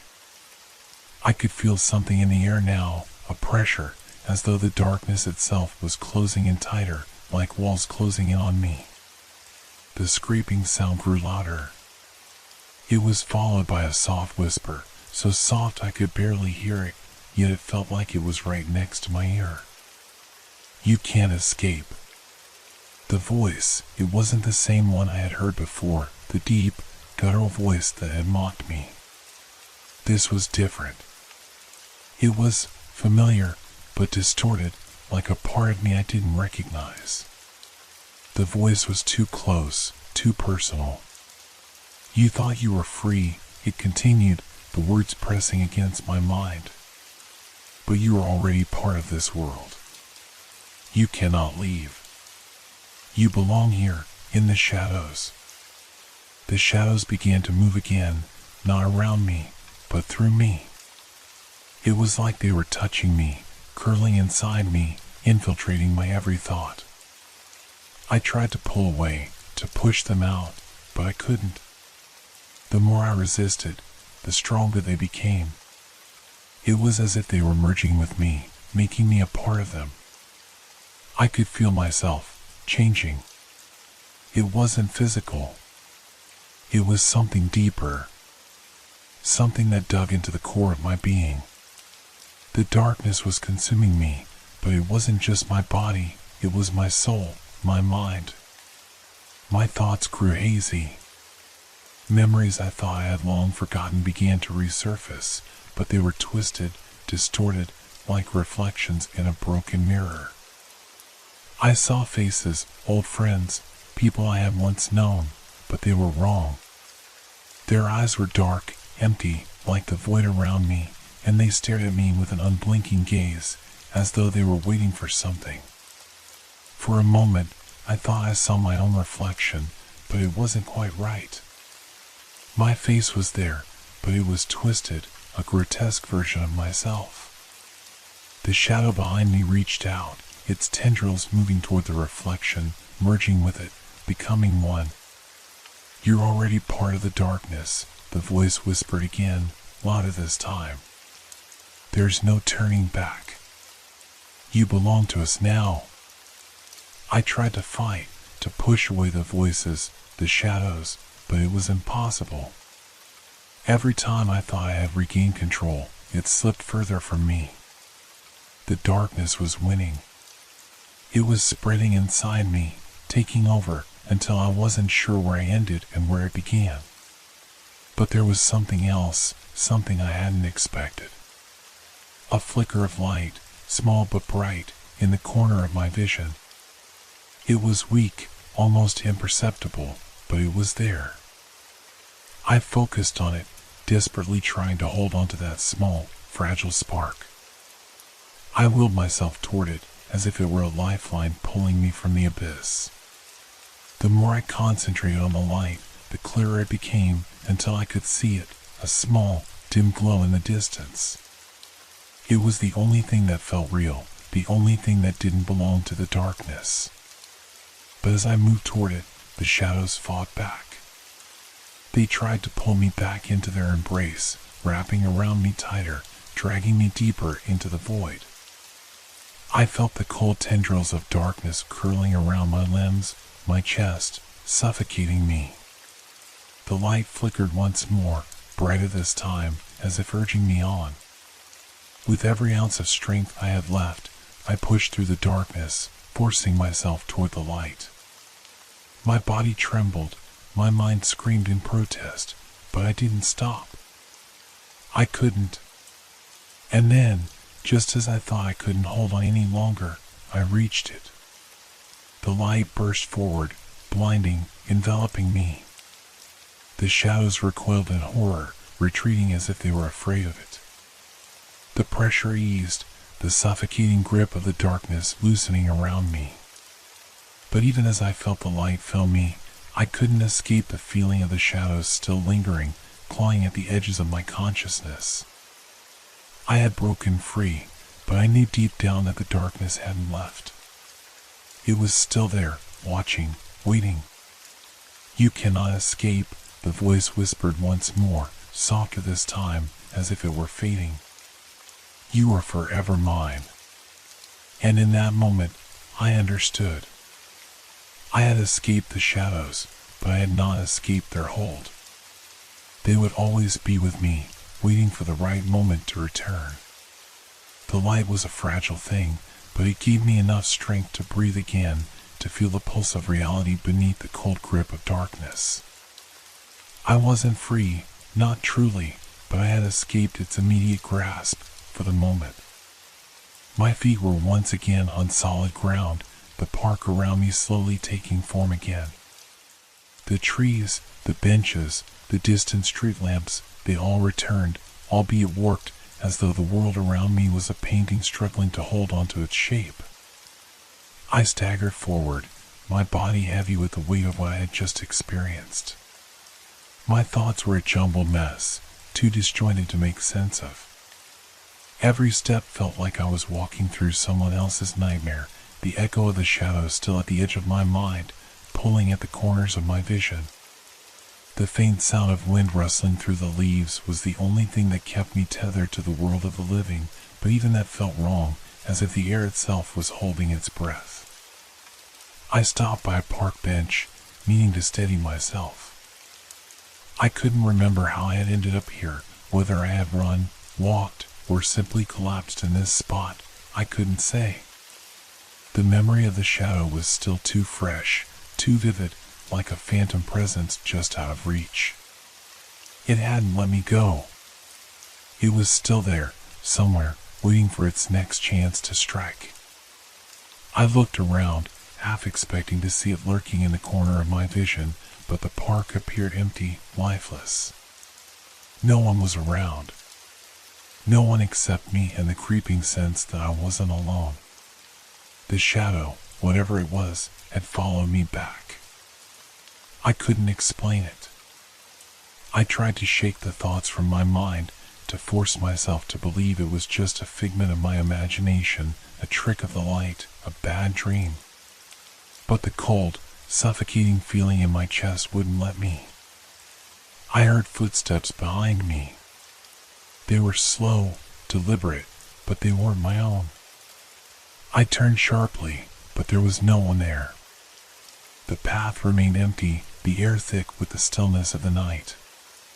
My heart pounded in my chest, my breath coming in shallow bursts. I tried to convince myself that I was just imagining things, but the hairs on the back of my neck stood up, a primal instinct warning me. Something wasn't right. I looked down at my feet, and there it was again, my shadow, but this time it was different. It was stretched unnaturally long, distorting with every movement I made, twisting and curling like it was trying to break free. It was no longer in sync with me. The way it moved was wrong. It was shifting, twisting in a way that had no connection to my own actions. It was like a living thing. And it was hungry. My shadows seemed to pulse, each flicker of darkness bringing it closer to life. I stepped back instinctively, but no matter how far I moved, it followed. The coldness seeped through my clothes, like ice running through my veins, and I realized I wasn't just afraid of what was happening. I was terrified of the fact that it was happening, that there was no escaping it. That the shadow, the thing that had once been mine, was no longer just a part of me. It had taken on a life of its own, and I couldn't control it. "You can't run from yourself," the voice whispered, just behind me. It wasn't as loud this time, but I could feel it. The words weren't spoken aloud, they were in my head, wrapping around me like chains. "You belong to me now." I spun around, but no one was there. Nothing but darkness. The air around me seemed to grow heavier, as though the very atmosphere was thickening.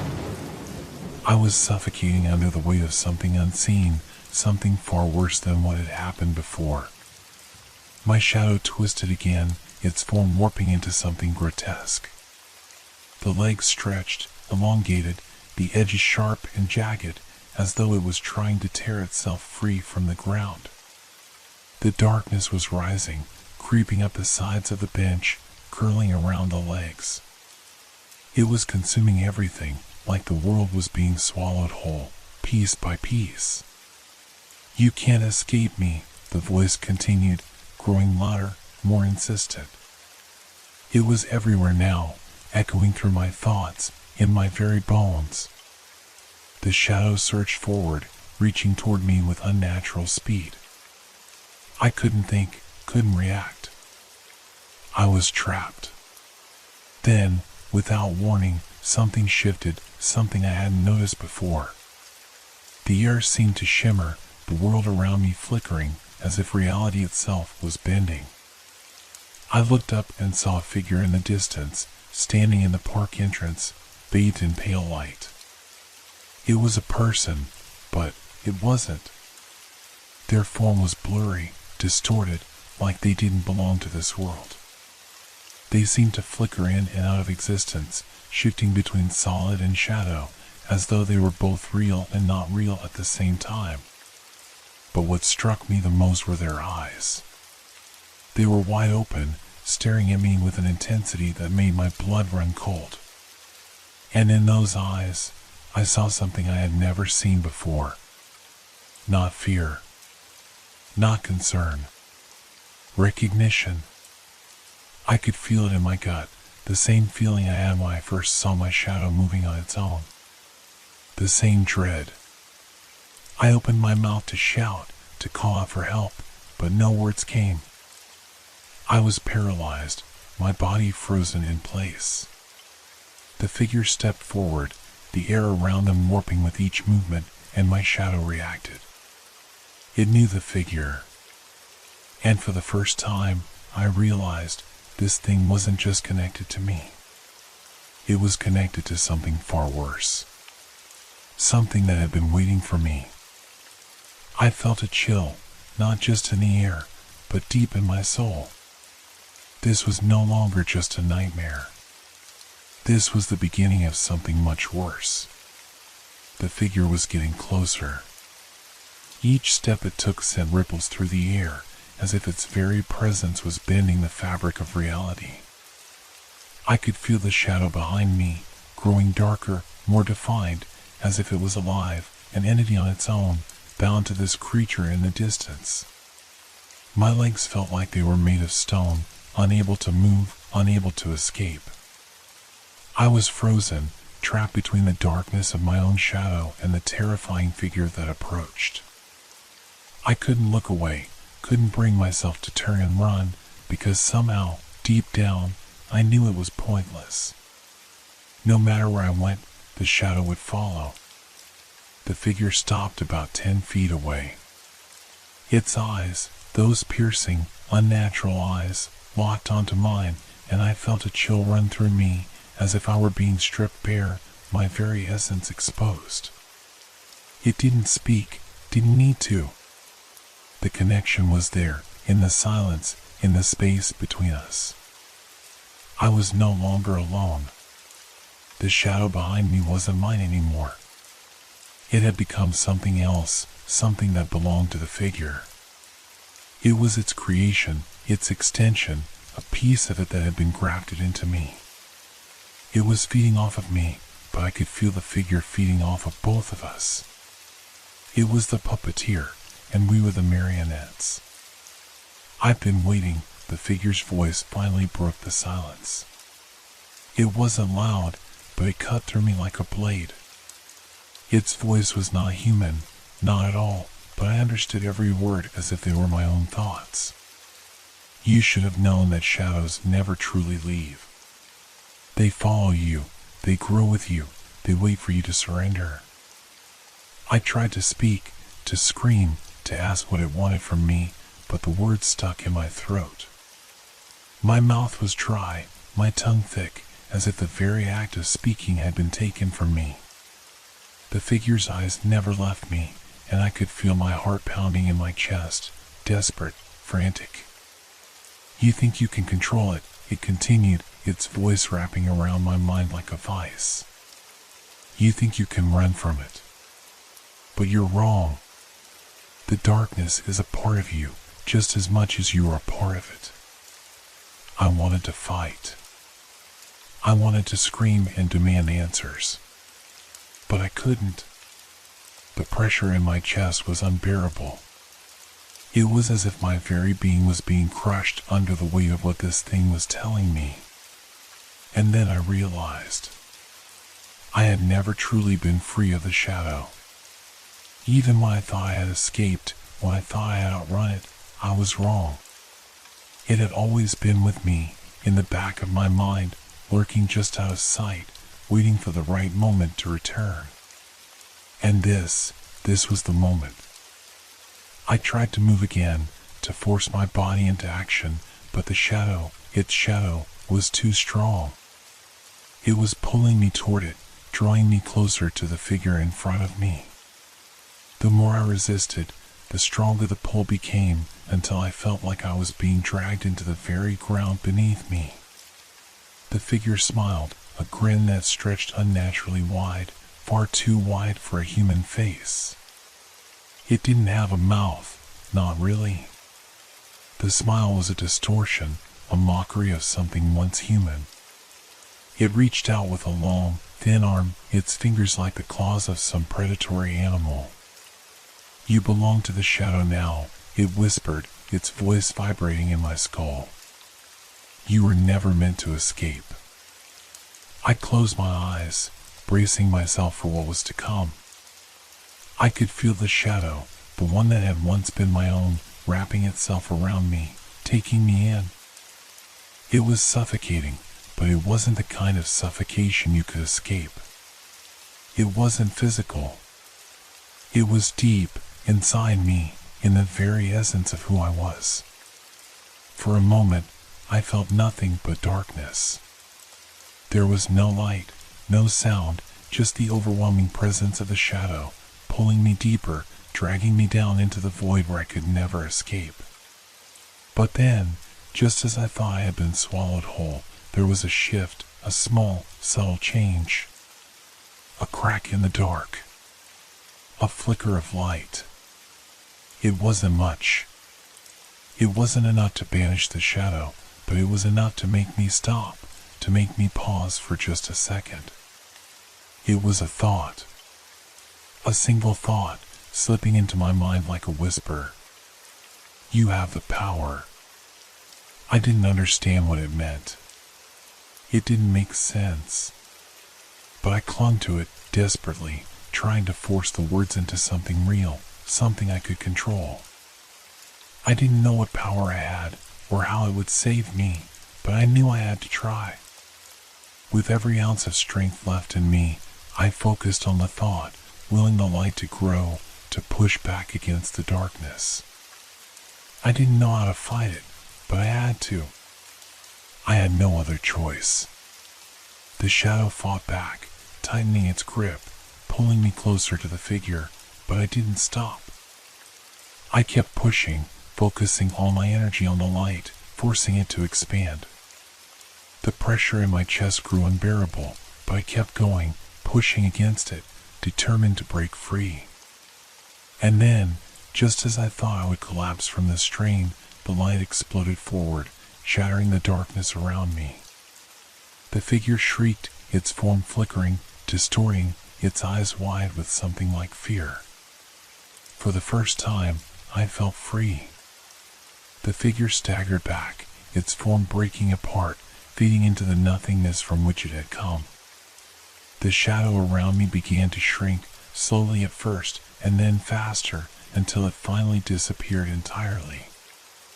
I stood there, gasping for air, the light surrounding me, warm and safe. I was free. But the feeling didn't last. As the figure in the shadow faded, something else took their place. A quiet voice, distant but unmistakable, echoed in the back of my mind. "You'll never be free. The darkness is a part of you." And as I turned to leave, the last thing I saw was my shadow, stretching long and dark, waiting, always waiting, just behind me.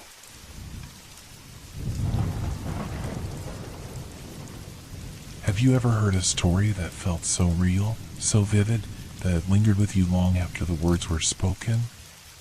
What if one of those stories became your reality the next day?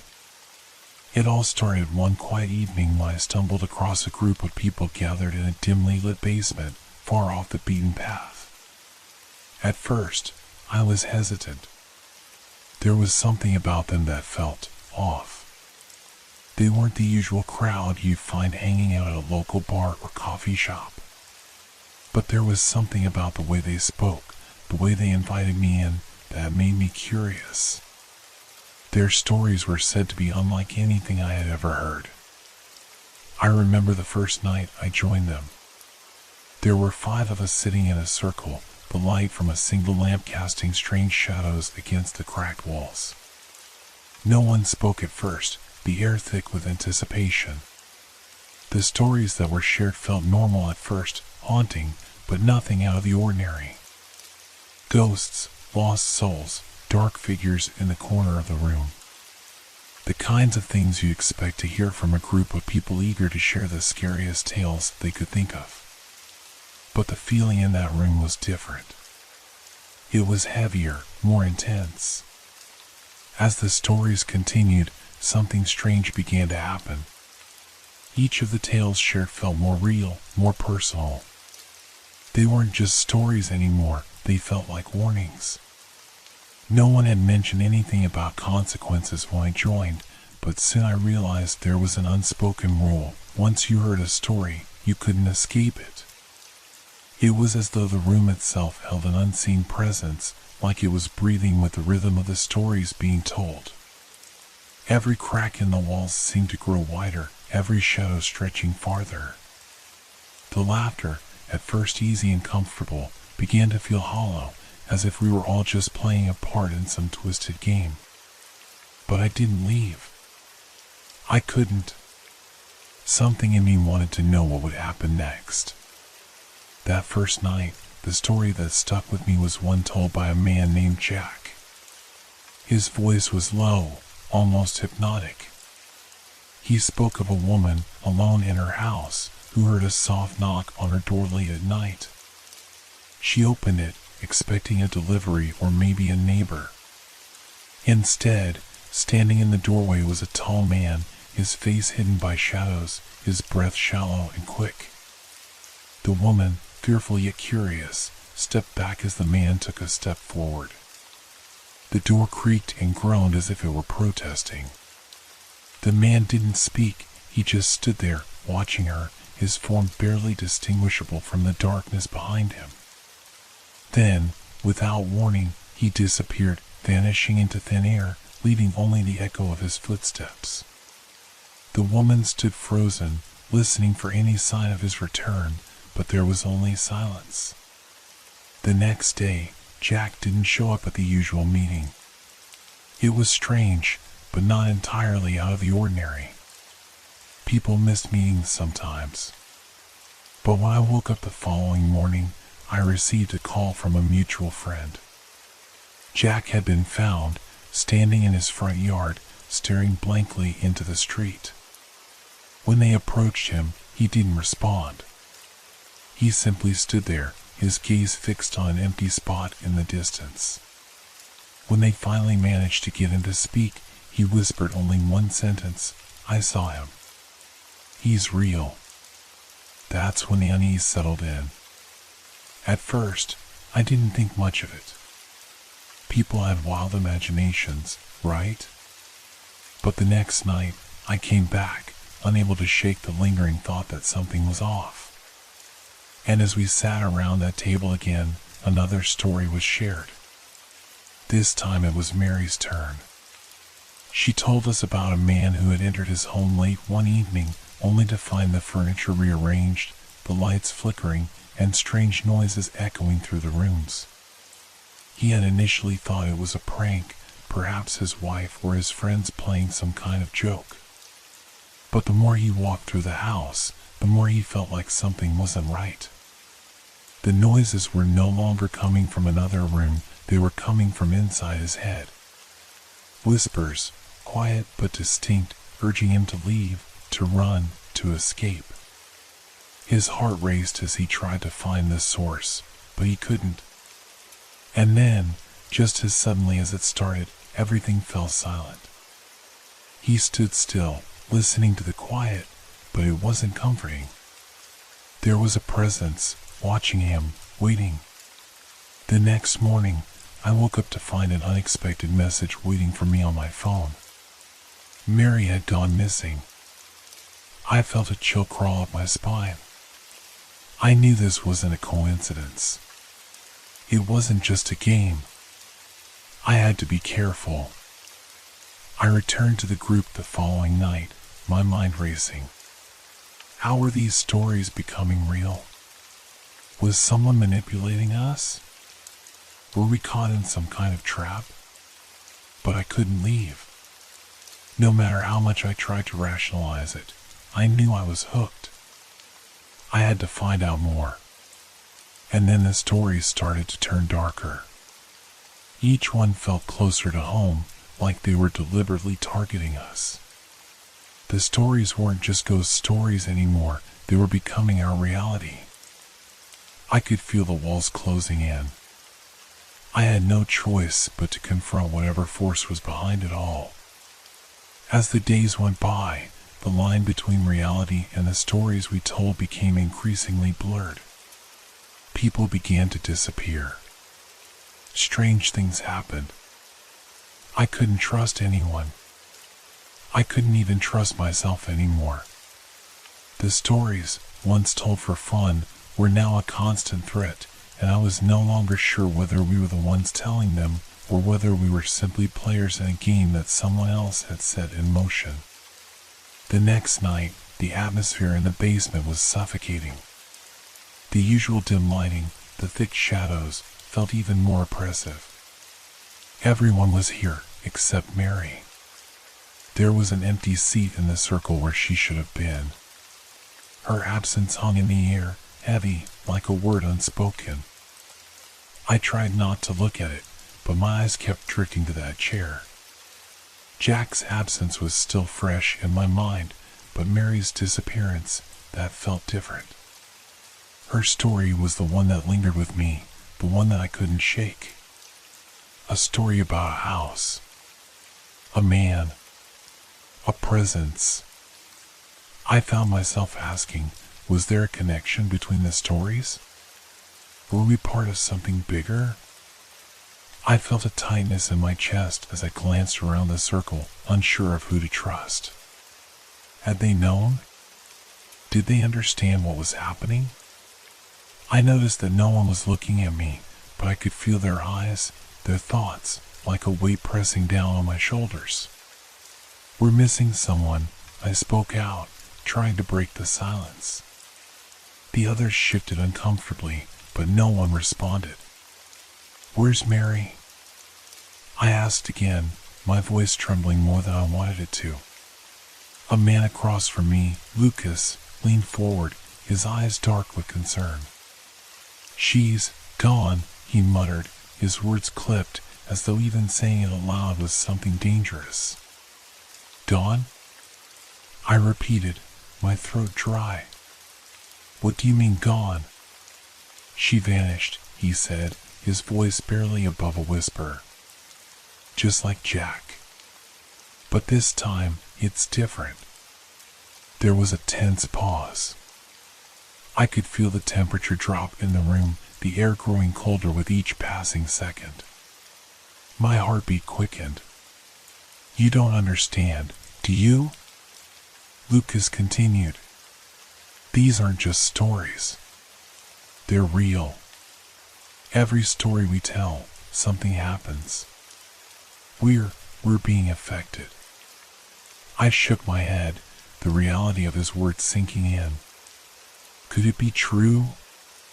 Was I really part of something like that?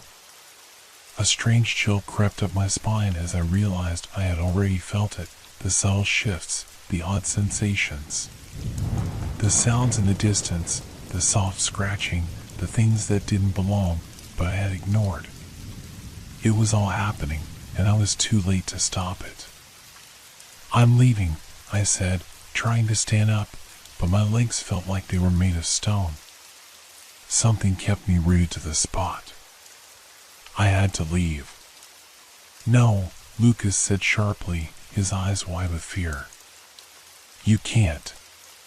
None of us can leave until it's over. Until what's over? I asked, my voice a mix of confusion and fear. The game. The curse. Whatever it is, he said, leaning in closer. Once you're in, you can't get out. The stories, they come for you. And they don't stop. I took a step back, my mind racing. This was insane. This couldn't be real. But every fiber of my being told me otherwise. I looked around the room. They weren't just people telling stories. They were participants. They were part of something much bigger. And I had walked into it. I looked at the others, my mind spinning, trying to find some sign of hope, some glimmer that this could all be explained away. But there was nothing. Only blank, tired faces. Faces that knew too much. Faces that had already paid the price for their participation. The weight of the room pressed down on me, the silence suffocating. My thoughts were scattered, but one question remained clear in my mind. What happens when it's my turn to tell a story? The door slammed shut, startling me. The wind had picked up outside, rattling the window panes, but something about the sound, it didn't seem natural. The wind howled louder, almost as if it were trying to get in. The shadows in the room seemed to stretch unnaturally long, twisting and flickering in the low light, like they were alive. I realized, too late, that I had stepped too far into something I couldn't comprehend. The stories weren't just fables. They were something much darker, something that could bleed into the real world. A voice from across the room broke my train of thought. It was Mary's voice. "Help me," it whispered, faint but clear. I froze, my blood running cold. I turned toward the source of the sound, my heart hammering in my chest. But there was no one there. The whispers grew louder, the words more distinct. "Help me, help me." I could see a shape in the shadows, moving closer, as if emerging from the darkness itself. It was a figure, but not a person. It was something else. Something twisted and wrong. The edges of its form blurred, shifting in and out of focus like it was being pulled in every direction. The shadows seemed to pulse, as though alive, feeding off the fear in the room. I gasped, stumbling backward, but the shadows followed me, creeping along the walls like tendrils, reaching for me. The temperature dropped further, and my breath came out in visible puffs. The darkness grew thicker, consuming the room until there was only that figure emerging from the abyss. It was Mary, but not quite. Her face was distorted, twisted into a grotesque version of herself. Her eyes were wide, empty voids, her mouth stretched unnaturally wide, as if something was forcing it open. I wanted to scream, but no sound came out. My body refused to obey. The figure reached out for me, its fingers elongated, grasping at the air like it wanted to touch me, pull me into the dark. I turned and ran, my heart pounding so loudly I couldn't hear anything else. I scrambled toward the door, but it wouldn't budge. The darkness was everywhere now, pressing in on me from all sides. I slammed my shoulder into the door, but it felt like hitting a brick wall. I was trapped. And then I heard it again. "Help me." It was closer now. Closer. I pressed my back against the cold wooden door, desperately trying to pry it open. But it was no use. The shadows closed in around me, each breath feeling heavier, suffocating. The figure of Mary, or whatever it was, hadn't moved, but its presence was growing stronger, more real. I could feel the weight of its gaze on me, even though its eyes were voids, black and endless. "Why won't you leave me alone?" I managed to whisper, my voice trembling, barely audible over the roar of my panic. The figure didn't respond. It just stood there, twisting and pulsating like it was being torn apart by some unseen force.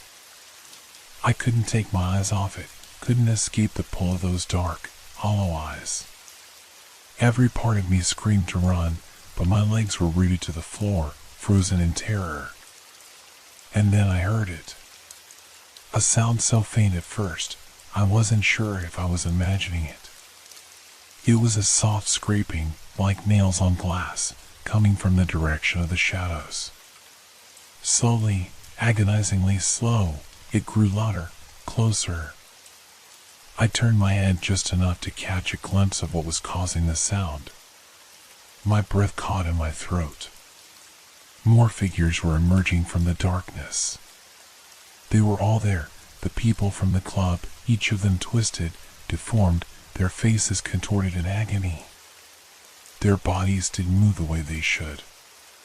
They seemed almost broken, like they were being pulled by invisible strings. Their eyes were just like Mary's, empty, soulless voids. And their mouths were wide open, frozen in silent screams that I could feel in my bones. I wanted to run.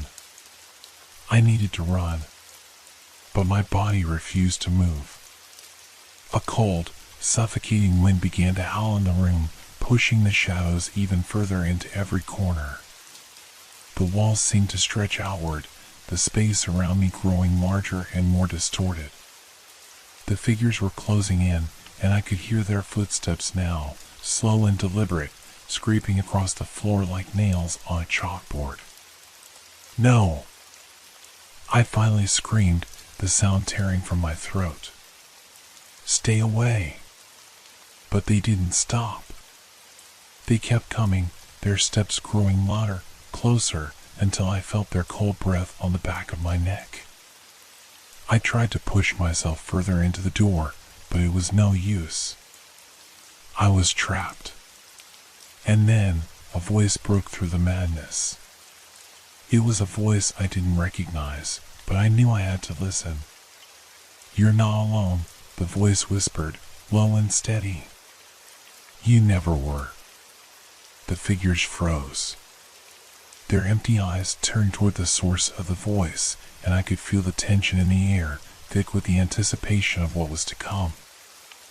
I spun around, heart pounding in my chest. The figure of Mary was gone. In her place, standing at the edge of the circle of shadows, was a man. He was tall, almost too tall, his body dressed in dark, tattered clothes. His face was hidden in the shadows, but I could feel the weight of his gaze on me. He stepped forward slowly, each movement deliberate, as though he were in control of everything in this room, everything in my life. Who are you? I managed to choke out, my throat raw. The man smiled, or at least, I think he did. I couldn't be sure. His lips curled in a way that made my skin crawl, but his eyes, they weren't empty. They were full of something much worse, knowledge. A deep, unsettling understanding of something I wasn't ready to face. I am the one who watches, he said quietly. The one who listens. The one who ensures the stories are told and the consequences are felt. The words sank into my mind like a needle, piercing through my thoughts. Consequences? What was he talking about? But what do you want? I asked, struggling to keep my voice steady. The man tilted his head, the shadows around him swirling, moving in ways that didn't make sense, like they were alive. What I want you to understand that everything you've told, every story shared, has brought us here, to this moment, to the point where the lines between the stories and the real world begin to blur. A shiver ran down my spine as I began to comprehend the gravity of his words. This wasn't just a club. This wasn't just a game. This was something far beyond what I had imagined. You've all been telling stories, I said, my voice shaking, but how? How is this happening? The man's smile widened, and the shadows around him seemed to ripple in response. The stories are not just tales. They are portals. Doors into other realities. Every word you speak, every detail you share, opens the door wider, letting the world of the story bleed into the world you know. And when the story is told, the consequences are inevitable. I backed away from him, my chest tightening. And the others? The people, why are they like this? They've told their stories, just like you will, the man said softly. They have paid the price for their words. Now, it's your turn. My stomach twisted as I realized what he meant. The others, the broken figures around me, they had all spoken their stories into existence. And now, it was my turn. No, I whispered, shaking my head. I didn't, this wasn't part of the plan. The man stepped closer, his form almost solid now, the shadows retreating to reveal his face, a face I had seen before, but I couldn't quite place it. His smile was the last thing I saw before the room went completely dark. Too late, he said softly. And then, there was nothing but silence. I woke with a start, gasping for breath, as if I had been submerged underwater. The world around me was eerily still, far too quiet. The faint hum of the city beyond the walls seemed like a distant memory. My heart was still pounding in my chest, my skin slick with cold sweat. The shadows of the room felt too close, as though they were pressing in from every corner. I shot up from my bed, wide-eyed, staring into the darkness. Was it a dream? Or had I truly been trapped in that room with them? The figures, the man, the stories, everything had felt so real. I stumbled out of bed and flicked on the light, hoping to find some comfort in the familiar surroundings of my apartment. The harsh brightness cut through the dim room, but it did nothing to ease the dread gnawing at the back of my mind. I was still shaken, still feeling the cold touch of the shadows that had clung to me. I tried to shake it off, convincing myself that I had simply imagined everything. After all, nothing had changed since I joined the club. The walls of my apartment were the same, the silence outside unchanged. But the memory of those hollow, soulless eyes, the strange man's voice, it was impossible to ignore. I stepped into the kitchen, my hands trembling as I reached for a glass of water. As I turned the faucet, the cold stream running through the pipes, I thought I saw something out of the corner of my eye. A figure, barely visible, standing in the reflection of the window. I froze. It was only for a split second, but it was enough to make my blood run cold.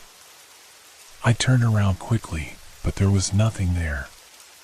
Just the empty kitchen, bathed in the harsh light from the overhead bulb. I was losing my mind. I had to be. Maybe the stories had begun to break down my sanity, twisting my thoughts until I no longer knew what was real. But then, I heard it. A faint sound, scraping, slow, deliberate. Like something dragging itself across the floor, coming from the hallway. I slowly set the glass down on the counter, my heart racing in my chest.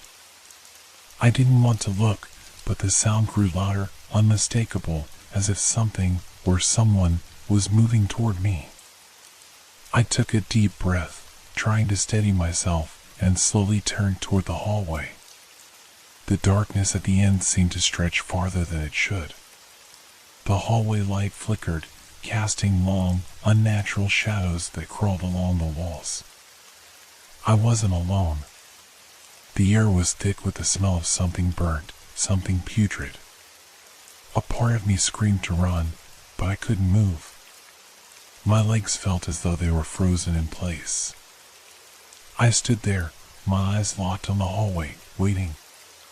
The scraping stopped. But the silence was worse. I felt a presence behind me, something heavy, something watching. Slowly, I turned around, but there was nothing there.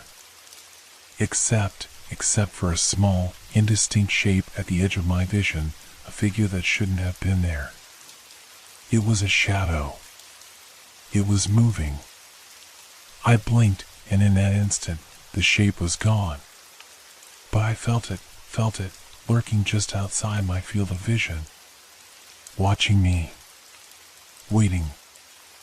I ran to the front door, throwing it open, desperate to escape whatever this was. But the night outside didn't offer any comfort.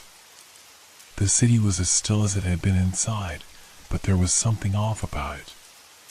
The sky hung low and heavy, as though the entire world was holding its breath. I backed away from the door, my hand shaking as I reached for my phone. I needed to call someone, anyone. I needed help. But as I unlocked my phone and scrolled through my contacts, something stopped me. The message from the group chat was still there. "We need you tonight." It was a message from the club, sent hours ago. But that wasn't what stopped me. It was the fact that the message wasn't from anyone in the group I recognized. It was from someone named Watcher. I clicked open the message, my fingers shaking, and read the single line of text. "The stories are real." My blood ran cold as I felt a sharp, sudden pain at the back of my skull, like a jolt of electricity running through me. I dropped the phone, unable to focus, the room spinning around me. I stumbled backward, trying to steady myself against the wall. But as I looked down at the floor, something strange caught my eye. A shadow, small at first, moved across the ground, stretching long and impossibly thin. It wasn't mine. It was someone else's. The shadow reached out, growing longer with each passing second, as though it were pulling itself toward me.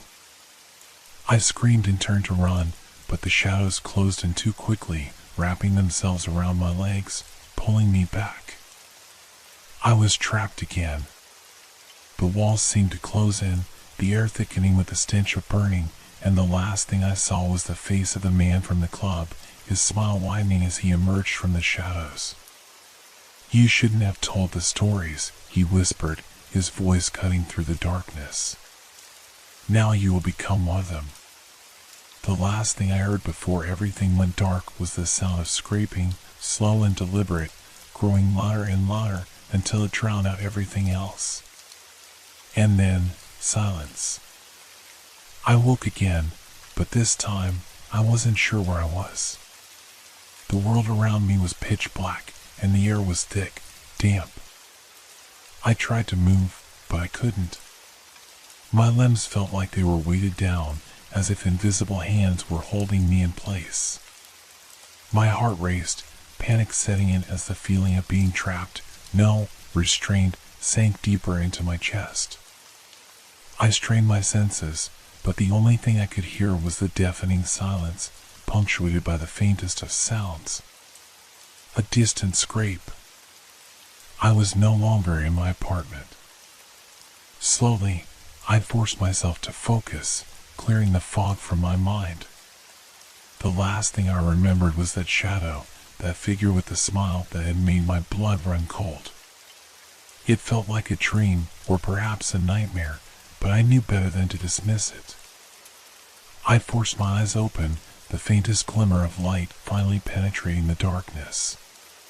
The room, if that's what it was empty, save for the shadows that crawled along the walls, stretching and warping unnaturally, as if they had a life of their own. They seemed to be moving, shifting in rhythm with the distant scraping sound. I gasped. What was this place? I strained against the weight holding me, but the more I struggled, the tighter it became. It felt as though my very being was being pulled into the shadows, forced to merge with the darkness itself. And then I remembered. The stories. We had told so many. Too many. The lines between what was real and what was just fiction had begun to blur, each one feeding the next until none of us could tell where the stories ended and reality began. But now it seemed like something much worse was happening. We were no longer safe from our own creations. The stories were coming to life, and we had no control. I tried to speak, but no words came. I could only hear my ragged breathing, each exhale more desperate than the last. The darkness around me felt alive, suffocating me. Suddenly, I felt a shift in the air, a sharp change, like the weight of the atmosphere itself had grown heavier. And then I saw it. A figure, barely visible, standing in the corner of the room. At first, it seemed like nothing more than another shadow, a trick of the light. But as my eyes adjusted, the shape became clearer, a man, tall, his features obscured by the darkness, but his eyes, those hollow, empty eyes. It was him. The man from the club. The Watcher. He stepped forward, and the shadows seemed to move with him, swirling around his feet as though they were alive. His smile was wide and cold, stretching impossibly across his face. There was no warmth, no humanity in it, just a predatory grin that made my skin crawl. "You shouldn't have come back," he said, his voice low, barely more than a whisper. But it was the kind of whisper that echoed inside my mind, reverberating like a drumbeat. "You told the stories. Now they're yours to live. And die by." My pulse raced as I struggled to break free from whatever held me in place, but it was futile. It felt like the shadows themselves were holding me down. They were too strong. He took another step forward, and the air around him seemed to crackle with energy. It was as though the very essence of the room was bending around him, warping in response to his presence. "You've played the game," he continued, his voice growing colder, sharper. "And now the game plays you. The stories are alive, real. And they want you to become part of them." I wanted to scream, to beg, to do anything to escape, but I couldn't move. I couldn't speak. It was like my very soul was being crushed under the weight of the nightmare. He stopped in front of me, his face inches from mine, his breath cold against my skin. "You see," he said, his smile widening, "the stories never end. They just keep growing. Every word you speak, every tale you tell, they feed the darkness. And the darkness feeds on you." I tried to look away, but his gaze held me, forcing me to watch as the shadows around us began to twist, contort, and expand. They were alive. They were everywhere. And they were coming for me. The scraping sound grew louder, now a chorus of countless voices, all dragging themselves across the floor toward me. I could hear the sound of footsteps, slow and deliberate, as if the shadows themselves were moving in for the kill. And then, just when I thought I couldn't take it any longer, the figure took one last step forward. "You'll be part of the story now," he whispered, and before I could respond, before I could even scream, the shadows closed in, swallowing me whole. I woke again, or at least I thought I did. I was still in the same place, trapped in the endless darkness. But now it was different. I wasn't alone. The shadows whispered. They were no longer just shadows. They were the stories, crawling out from the depths of my mind, dragging themselves into the light. The stories we had told. The things we had imagined. They were all here now, alive. And they were hungry. The Watcher was gone. But his words, his presence, lingered like a ghost. I was part of the story now. There was no escape. The game was over. And the darkness had won.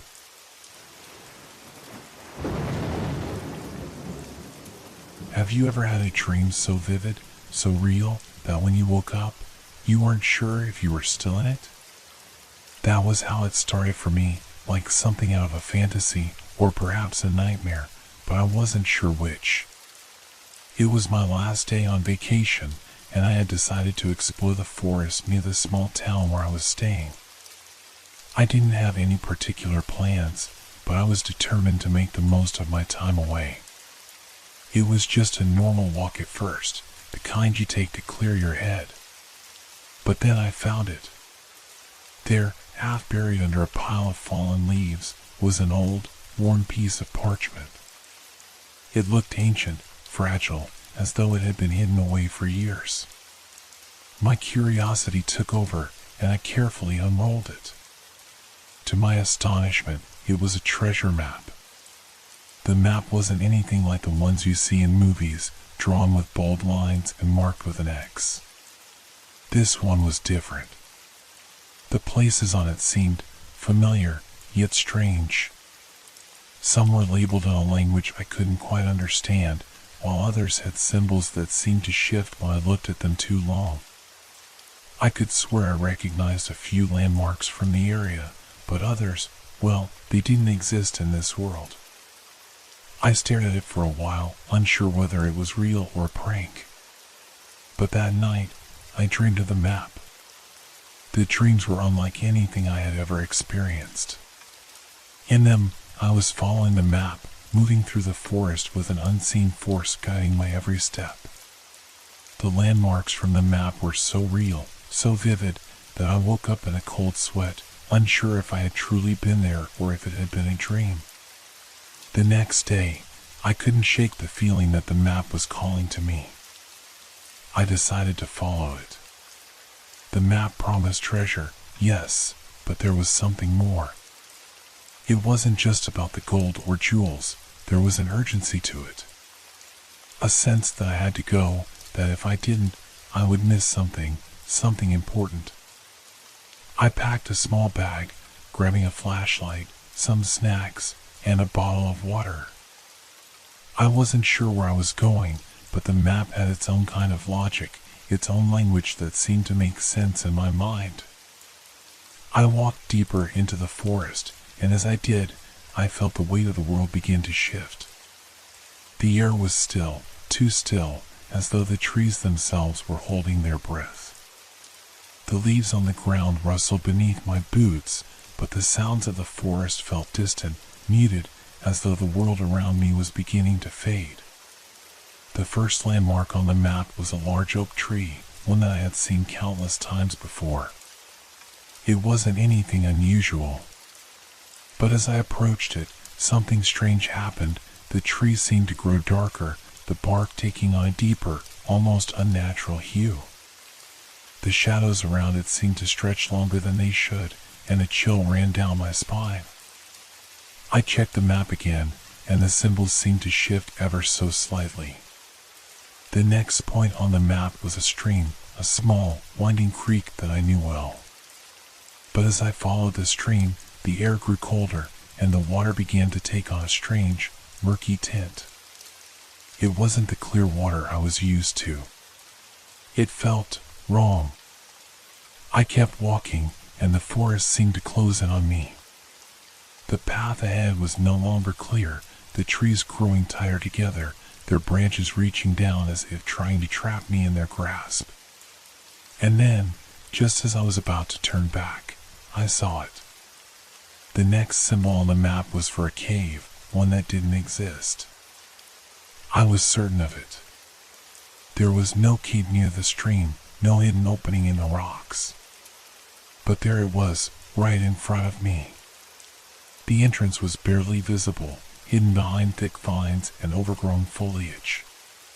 It was small, unassuming, but there was no doubt in my mind it was the place from my dreams. The ground beneath me felt uneven, and as I stepped closer, I could feel the weight of the earth pressing down on me. It wasn't just the air that had changed. The forest itself felt alive, as though it was watching me, waiting for me to make the wrong move. I took a deep breath and entered the cave. The air inside was damp and heavy, the smell of earth and decay thick in my nostrils. I fumbled for my flashlight, turning it on and casting its weak beam across the walls. The cave was small, winding, with narrow passages leading deeper into the earth. I moved forward, the map clutched tightly in my hand, each step taking me further into the unknown. As I ventured deeper, the walls seemed to shift. The shadows danced and flickered in the light, and the ground beneath my feet seemed to move, as if it were alive, twisting and changing. The further I went, the more I realized this was no ordinary treasure hunt. Something was wrong. The map had led me here, but I wasn't sure it had brought me to find treasure. I was starting to believe it had brought me here for a different reason. And that reason was something I wasn't sure I was ready to face. As I moved deeper into the cave, the sound of my footsteps echoed off the walls, the sound strangely amplified, like it was bouncing back from somewhere unseen. The flashlight beam flickered, casting long shadows that seemed to creep along with me.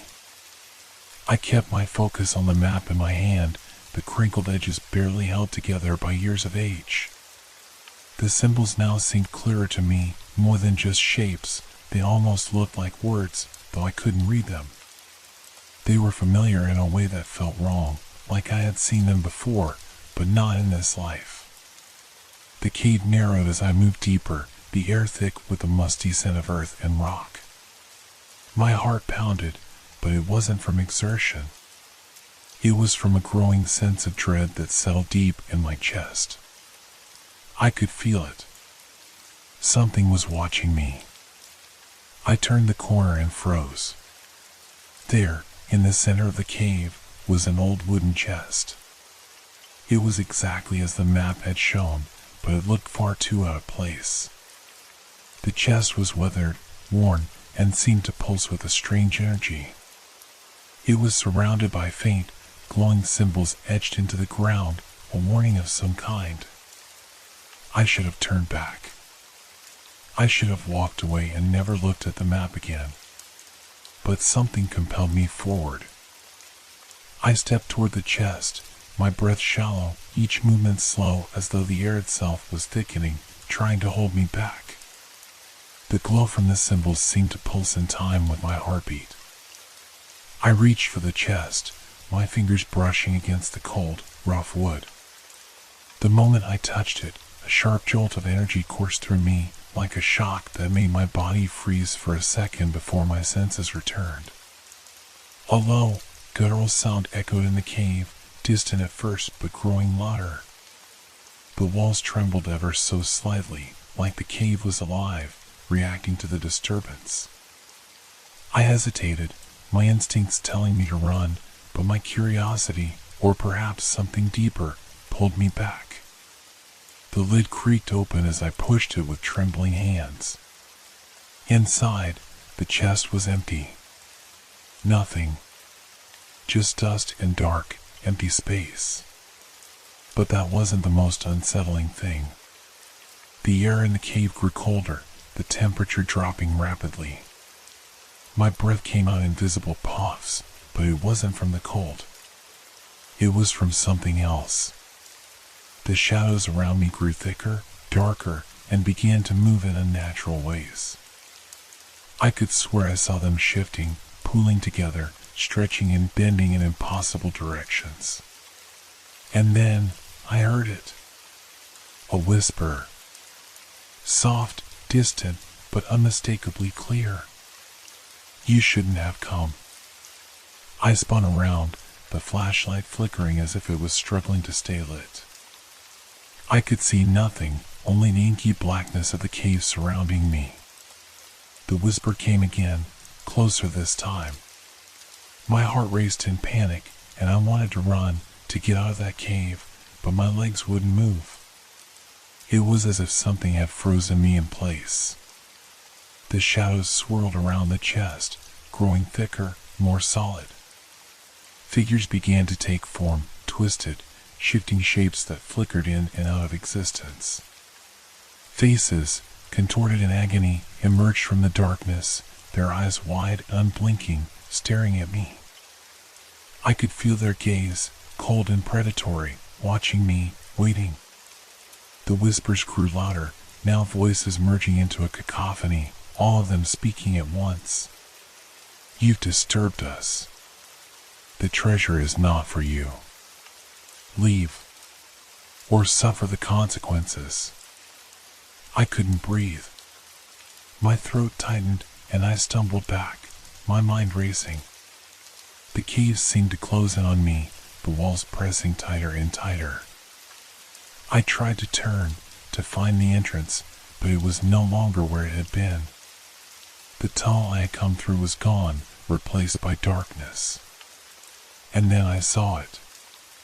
At the far end of the cave, a shape emerged, growing larger with each passing second.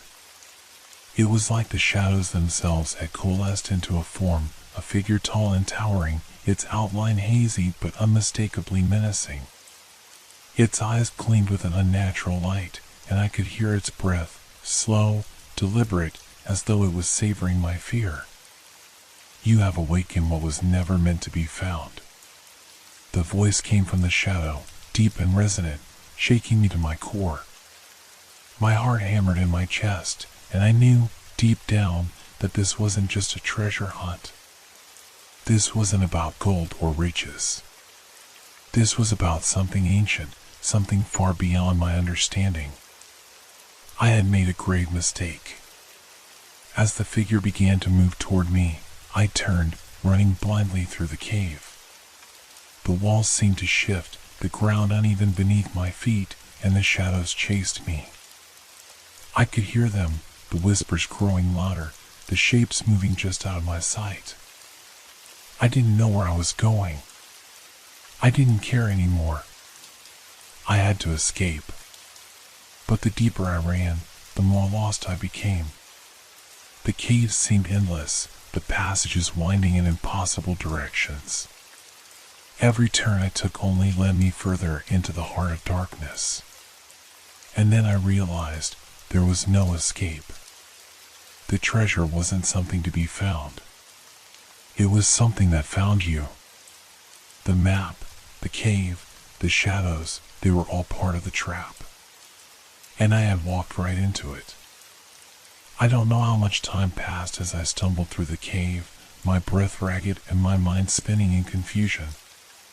The air around me was thick, suffocating. Every step felt like I was walking deeper into a nightmare that had no end. The shadows seemed to follow me, creeping and slithering along the walls, always just out of sight but always present, closing in with each breath. The whispers didn't stop. They grew louder, more insistent, their words indistinguishable but laced with a sense of malevolent glee. They were playing with me, toying with my fear. I had to get out. There had to be a way out. But no matter how fast I ran, I couldn't escape. Every corridor, every turn I made led me deeper into the heart of the cave.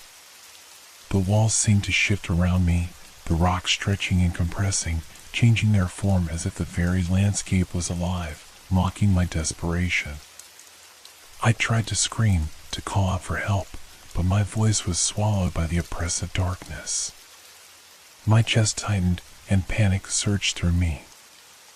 I could feel something behind me, following. It was there, in the dark, moving with purpose, drawing closer, its presence like a weight on my shoulders. And then, in the distance, I saw it. A faint light. I stumbled toward it, my body fueled by pure instinct. It flickered, dim, barely visible, but it was there. A beacon in the dark. But as I neared, the light seemed to shrink away from me, retreating into the gloom. No matter how quickly I moved, it stayed just out of reach. The more I tried to approach, the further it pulled away, as if it were mocking me, testing my resolve. And then, I saw the faces again. They emerged from the shadows, twisted and contorted, their eyes wide and filled with a silent scream. The faces, human but not, seemed to float around me, their features shifting in an endless cycle of horror. They didn't speak. They didn't need to. Their eyes were enough to convey the message: I had trespassed into their world. There was no leaving now. I kept running, the light still teasing me in the distance. My heart pounded, each beat a reminder of my mortality. I could feel something pulling in my soul, something ancient and dark, clawing at the edges of my consciousness. And then the whisper came again. You have come too far. I froze. The voice was different now. It was deeper, more commanding. The cave seemed to shudder around me as the darkness thickened, pressing in on all sides. The treasure is not what you think it is. You have awakened what should have stayed hidden. I turned, my mind racing, trying to find the source of the voice, but it was everywhere. It surrounded me, filled my ears, echoing in the very marrow of my bones. A low rumble vibrated through the ground beneath my feet. The walls of the cave trembled, cracks spreading through the stone like veins of dark energy.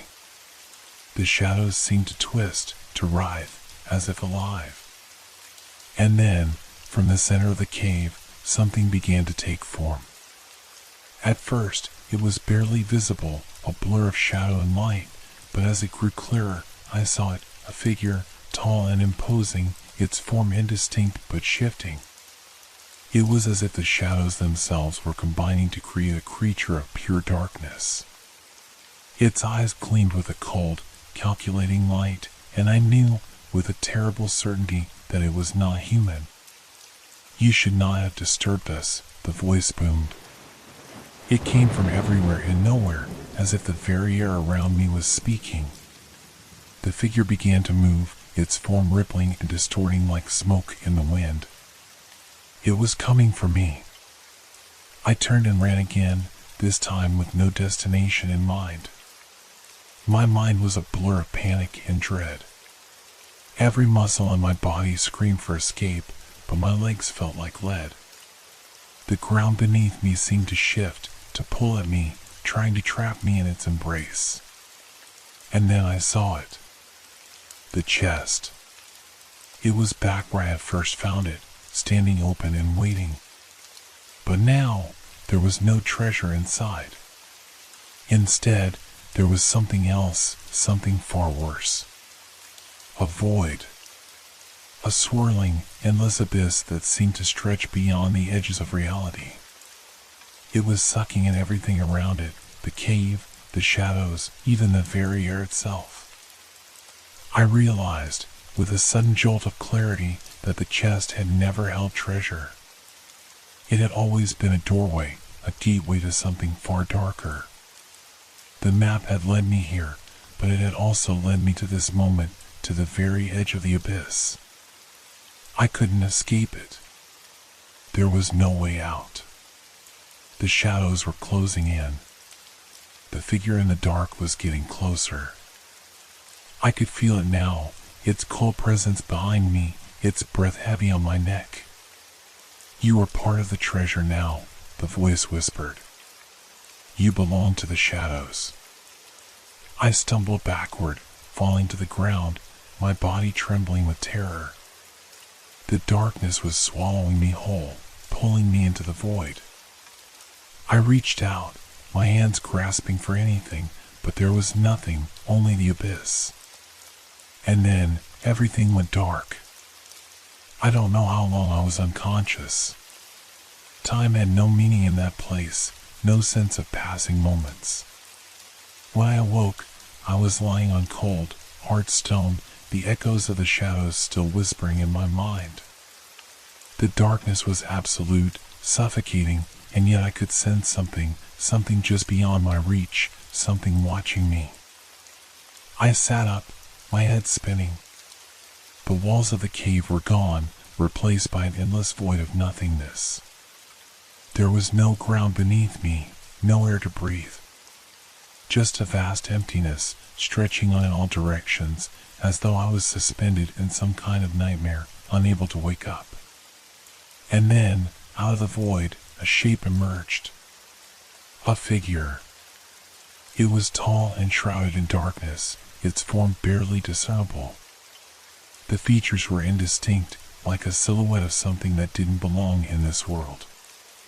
The air around it seemed to ripple, distorting as though reality itself couldn't quite contain it. You should have stayed away, the voice came again, deep and resonant, reverberating through my very bones. It was familiar, yet different, more menacing, more alive. I wanted to scream, to run, but my body refused to move. I was paralyzed, caught in the grip of whatever this was. I could feel the weight of the thing's gaze on me, like it was peeling away my very soul, exposing every weakness, every fear. "It's too late now," the voice continued, a cruel amusement lacing its tone. "The treasure was never meant for you. It was never meant for anyone." I tried to speak, but my mouth was dry, my voice a mere whisper in the vast silence. "You have awakened what was hidden. The shadows are no longer content to remain in the dark," the figure intoned, taking a slow step forward. The ground beneath me trembled with each movement, and the very air grew colder. I could feel it, this strange force pulling at me, drawing me deeper into the void. It wasn't just the figure, it was everything. The emptiness itself was alive, and it wanted something from me. My mind raced, trying to make sense of what was happening. Had I crossed a line? Had I unlocked something I was never meant to touch? "The treasure you seek is not gold, nor jewels," the voice continued, now like a low growl. "The true treasure is power, the power to control, to bend reality itself. And you, little wanderer, are now part of that power. You are the key to its release." I shook my head, trying to resist the pull. There had to be a way out. There had to be something I could do. But the shadows kept closing in. "Your stories," the figure whispered, its presence drawing closer, "have given them life. You think the treasure is the goal, but the treasure is the path to something much darker." The figure moved closer still, its presence becoming overwhelming, suffocating. I could feel it now, crawling through the air, seeping into my skin. It was in my blood, in my veins, twisting everything I knew, everything I was. I tried to scream again, but no sound came. My body trembled as I was dragged deeper into the void, deeper into whatever hell this place was. The shadows were thickening, wrapping around me, pulling me toward the center of the darkness. And then I saw it. In the distance, a flicker of light, a faint glimmer. It wasn't much, just a spark, but it was enough. My mind, now clouded with fear and confusion, fixated on it. Was it hope? A way out? Or was it just another trap, another illusion to lead me further into the abyss? I didn't know. But I couldn't stay here. I couldn't remain in this suffocating blackness, with the shadows whispering in my ears, with that figure closing in on me. I had to move. I had to reach the light. With all the strength I had left, I pushed myself up, ignoring the painful burning in my limbs. The air was thick, suffocating, but I forced myself to run, to stumble toward the light. It flickered again, just ahead. The void seemed to resist me. The darkness pressed in harder with each step, as if trying to drag me back into its depths. The shadows shifted, distorted, and I could hear the faint whispers growing louder, becoming words. "You cannot escape." But I kept running. I couldn't stop. Not now. Finally, I reached the light. It wasn't like I expected. It wasn't a bright, shining beacon of salvation. It was a door. An archway, glowing faintly, suspended in the endless darkness. But it was real. I could touch it, feel it. I reached out, my fingers brushing against the cold surface of the door. And then, with a sudden jolt, it opened. I stepped through the door, expecting to find some kind of escape, some relief from the horrors I'd just faced. But instead, I was met with an overwhelming silence. The air was thick with tension, and the landscape before me felt wrong. The colors were muted, like the world itself was drained of its life. I looked around, disoriented, as I tried to make sense of where I had ended up. I was no longer in the void, but I wasn't in the real world either. It was a place that felt as though it existed between realities, somewhere out of time, out of place. The ground beneath me was cracked and dry, with jagged rocks scattered around.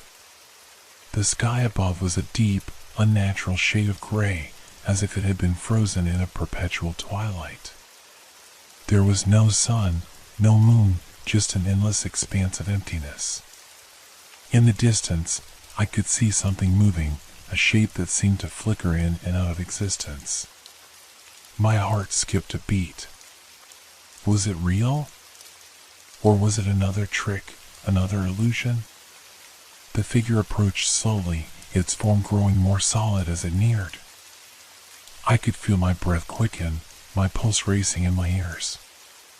And then, I saw it clearly. It was a person, someone familiar, yet not quite. Their face was indistinct, as though the world couldn't quite decide what they should look like.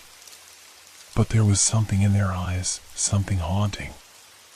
They stared at me with an intensity that seemed to pierce through my very soul. "You shouldn't have followed the map," the figure said, their voice calm but carrying a weight of deep sorrow. "Now, there's no going back." I took a step back, my heart pounding. What is this place? What's happening? I demanded, my voice trembling with fear. The figure smiled softly, but it was a smile that didn't reach their eyes. "This place is where the stories go when they are forgotten. It is where the things you've called into existence now live. And you are the one who has brought them here." I felt a chill crawl down my spine. The shadows, the things I had awakened, the things I had seen in my dreams, were all real. And they were here, in this place between places, trapped and waiting. Waiting for me. "You opened the door, didn't you?" the figure continued, their gaze never leaving mine. "You thought you were escaping, but this world, it doesn't let you go that easily." I tried to speak, but no words came. The weight of the truth was too much. The treasure I had sought, the map that had led me here, wasn't some lost fortune or hidden riches. It was something much darker, a force that couldn't be controlled, a power that had crossed the boundaries between dreams and reality. "The treasure is not a thing," the figure whispered, their voice now barely audible. "It is a story. And you are its author." The ground beneath me trembled, and the air seemed to grow heavier. The figure stepped forward, and I instinctively took a step back. But it was too late. The world around me began to shift, warping and twisting as if the very fabric of reality was unraveling. I could hear them now, the whispers, the shadows. They were all around me, closing in. The map, the treasure, the stories, they had all led me here. And there was no escape. "No one can escape the consequences of their own creation," the figure murmured, their voice growing fainter. I turned and ran, my feet stumbling over the uneven ground as the world around me twisted further. I had to get away. I had to escape this place, this nightmare. But with every step I took, the shadows grew bolder, more tangible. They clawed at my skin, their whispers turning into cries. The figure's words echoed in my mind, "You are the key to its release." I wasn't sure if I was running towards salvation or deeper into the darkness. But one thing was clear, the map had been only the beginning. The treasure had never been gold. It had been a doorway, an invitation to something far worse. And now, there was no turning back.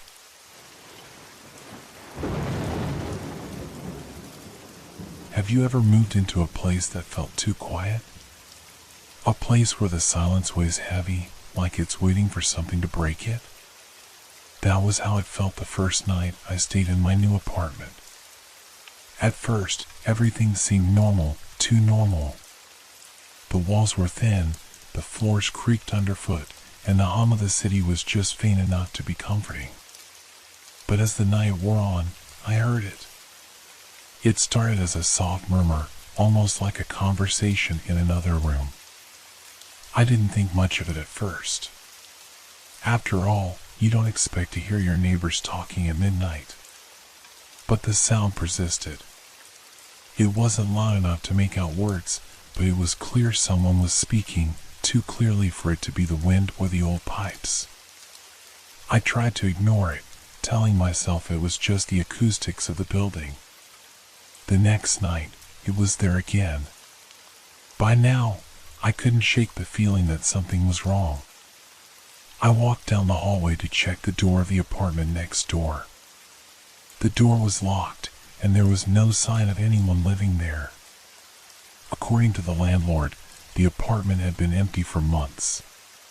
Still, the voices continued, soft, indistinct, as if someone was whispering behind the wall. I could almost hear the rhythm of the conversation, the pauses, the shifts in tone. It didn't sound like an argument, but something more unsettling. I tried to convince myself that it was nothing, that the building was old and that sounds traveled in strange ways. Maybe it was just the air, or the settling of the house. But the longer it went on, the more uneasy I became. I started hearing the voices at all hours, morning, afternoon, and night. I couldn't escape them. One night, the murmur became clearer. The words, they were familiar, almost like they were speaking to me. I froze, standing in the middle of my living room, straining to hear. It was as though the voice on the other side of the wall was calling my name. "Are you there?" the voice whispered, just loud enough for me to catch it. My heart skipped a beat. I stumbled backward, my mind racing. The voice, it wasn't just talking about something random. It was speaking directly to me. I was sure of it. But how? How could anyone be on the other side, and why were they speaking to me like this? I waited, holding my breath, but the voice didn't return. Instead, there was only silence. The next day, I contacted the landlord again, hoping for some logical explanation. She assured me the apartment next door was empty. The tenants had moved out months ago. I felt foolish for even asking, but I had to know. But that night, the murmur returned. And this time, it was louder. It didn't start softly, like it usually did. The moment I turned off the lights and lay down, I heard it. The murmur wasn't just a soft hum, it was a full conversation, like two people speaking just inches away from the wall. My pulse quickened as I sat up in bed, straining to hear. This time, I could make out the words. They were speaking in hushed tones, but the conversation was unmistakable. "Can you hear it?" one voice asked, its tone low and urgent. "I hear it," the second voice replied. "He's listening. He's waiting for us." I felt the blood drain from my face. The voices knew I was there. They knew I was listening. But the worst part? They didn't seem to be coming from the apartment next door. The sound was coming from behind the wall, my own side of the room. I stumbled out of bed, my body trembling with fear. I pressed my ear against the cold surface of the wall, but there was nothing, no voices, no sounds, just the pounding of my own heart. My mind raced, trying to make sense of what was happening. The more I tried to reason with myself, the more the air felt thick with an unshakable dread. I backed away from the wall, my feet unsteady, and turned on the light. I glanced around the room, expecting something to move, expecting to see a shadow or hear the sound of footsteps. but everything was still. The voices, the strange conversations, the feeling of being watched, it was all too much. I couldn't stay there another night. I grabbed my phone, ready to call the landlord again, but my fingers froze. The phone in my hand buzzed. A message from the landlord. It's not the neighbors. Don't go back to that apartment. I stared at the message, a cold shiver running down my spine. I didn't respond. I didn't need to. Because at that moment, I knew whatever was behind the wall wasn't a neighbor. It wasn't even human. It was something else. Something that lived in the darkness, in the spaces between the walls. And it was waiting for me to come closer. I couldn't shake the feeling that I was being drawn into something I didn't understand. I kept telling myself it was all in my head. Maybe it was just the stress of the move. Maybe I was overthinking it, imagining things, looking for signs in the wrong places. But that message from the landlord kept echoing in my mind, don't go back to that apartment. I didn't know what to do next. I thought about leaving, about packing up and finding somewhere else to live.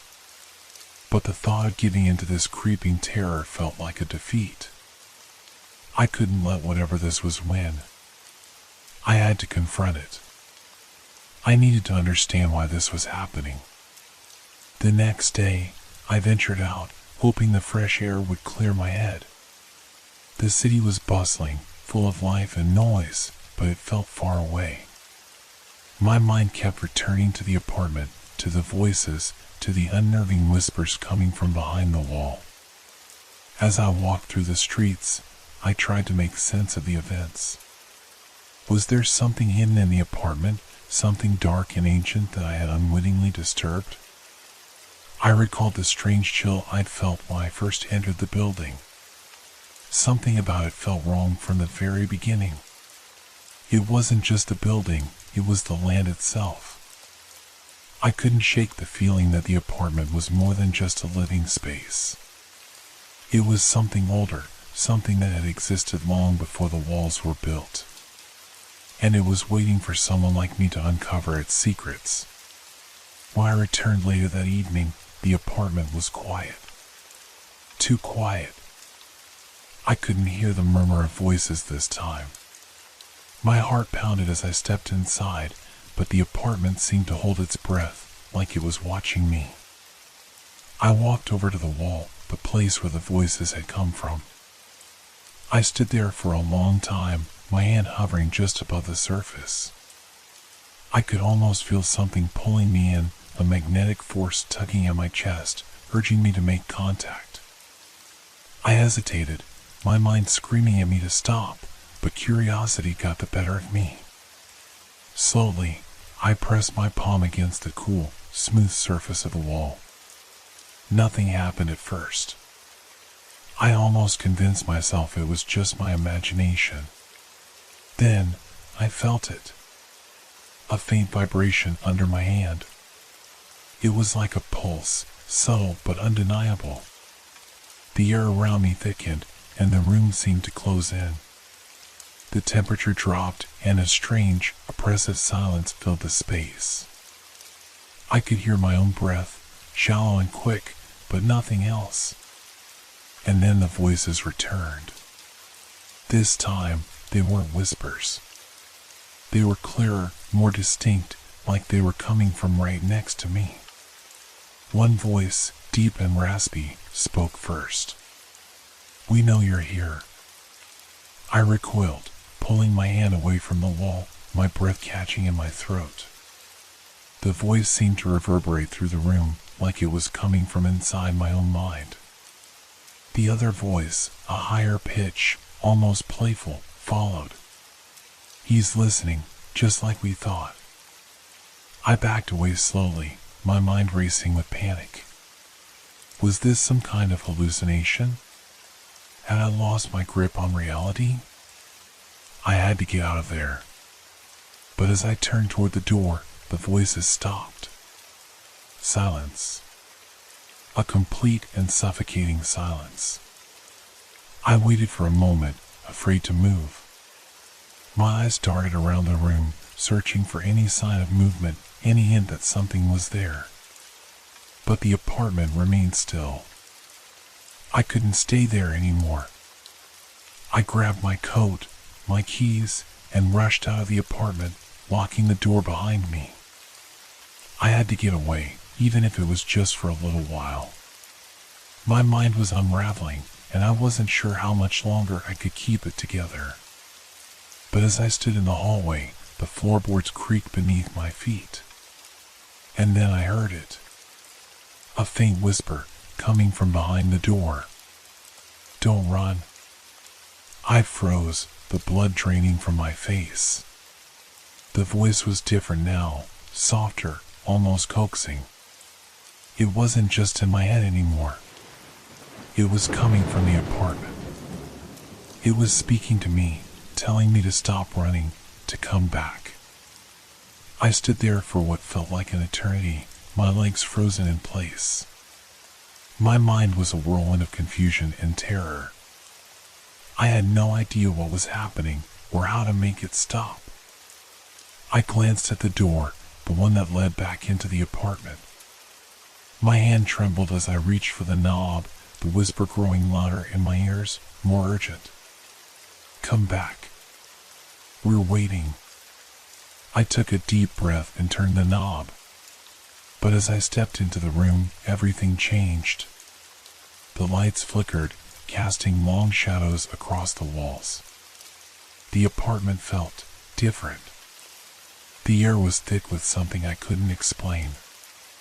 I felt like I was no longer in control, like the space itself was shifting, warping, becoming something else entirely. And then I saw it. A figure, standing in the far corner of the room, bathed in darkness. I couldn't make out its shape, but I could feel its eyes on me. My heart stopped in my chest. And it spoke. "Now you're here. It's too late." I couldn't move.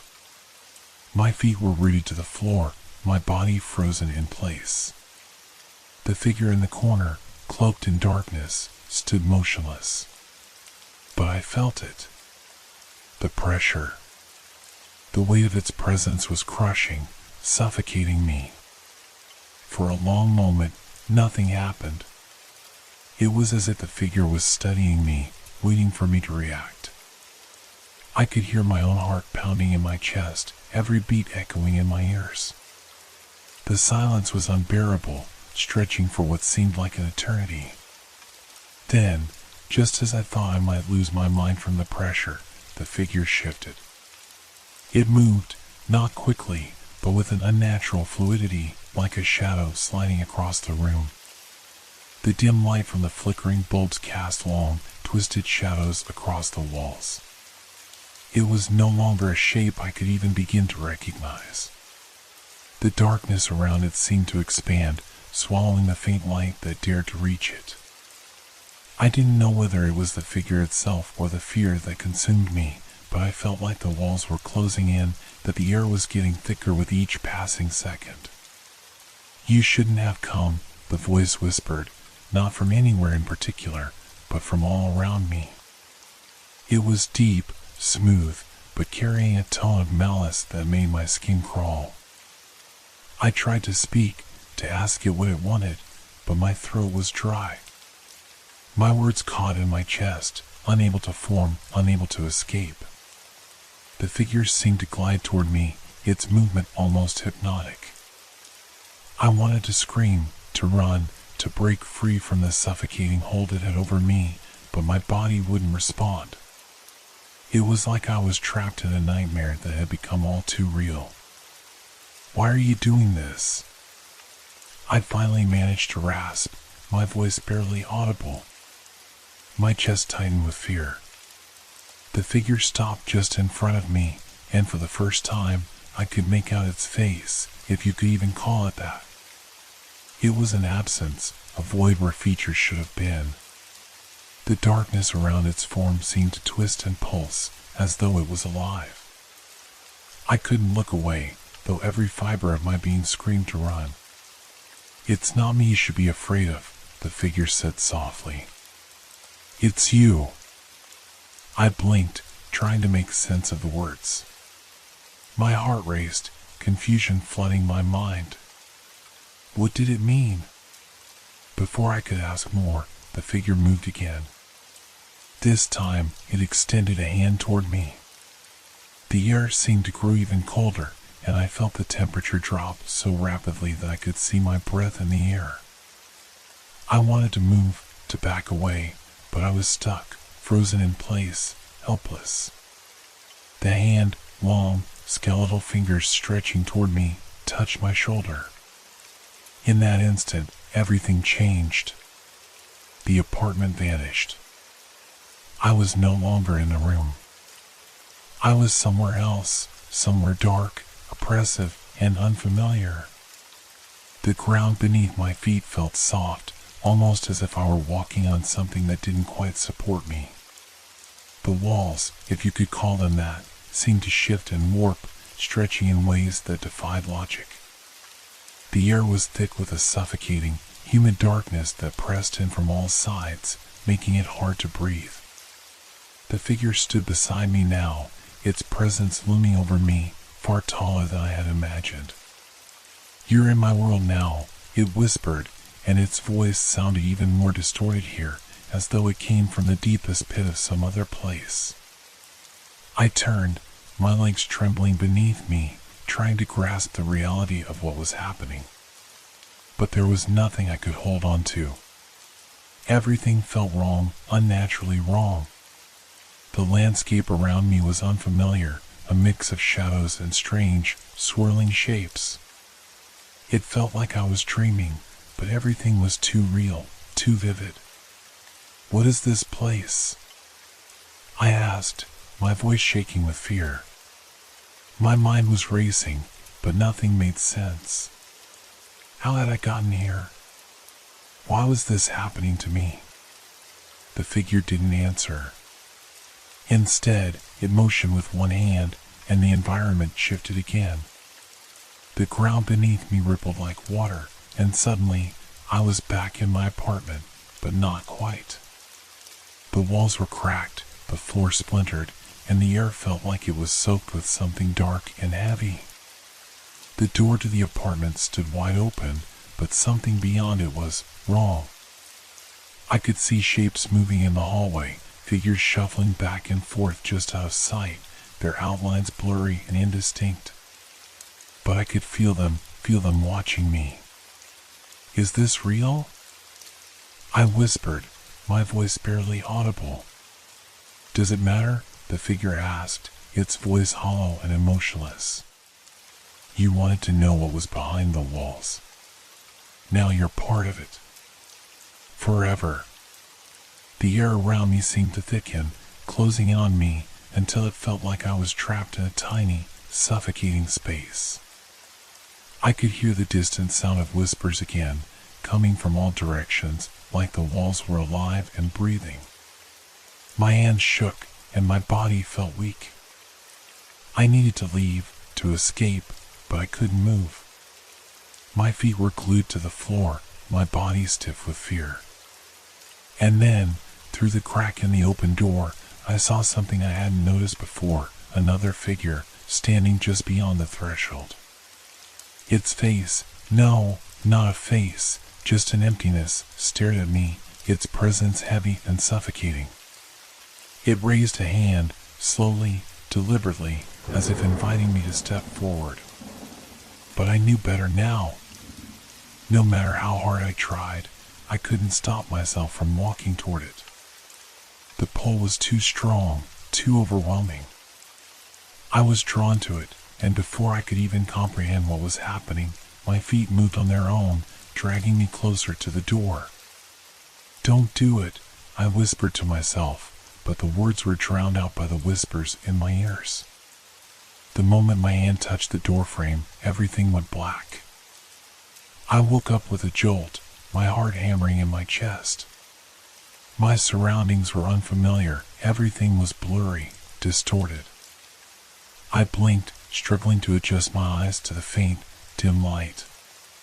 My body felt heavy, as if weighed down by something invisible. Where was I? I pushed myself up from the cold ground, my limbs stiff, as though I hadn't moved in hours, maybe longer.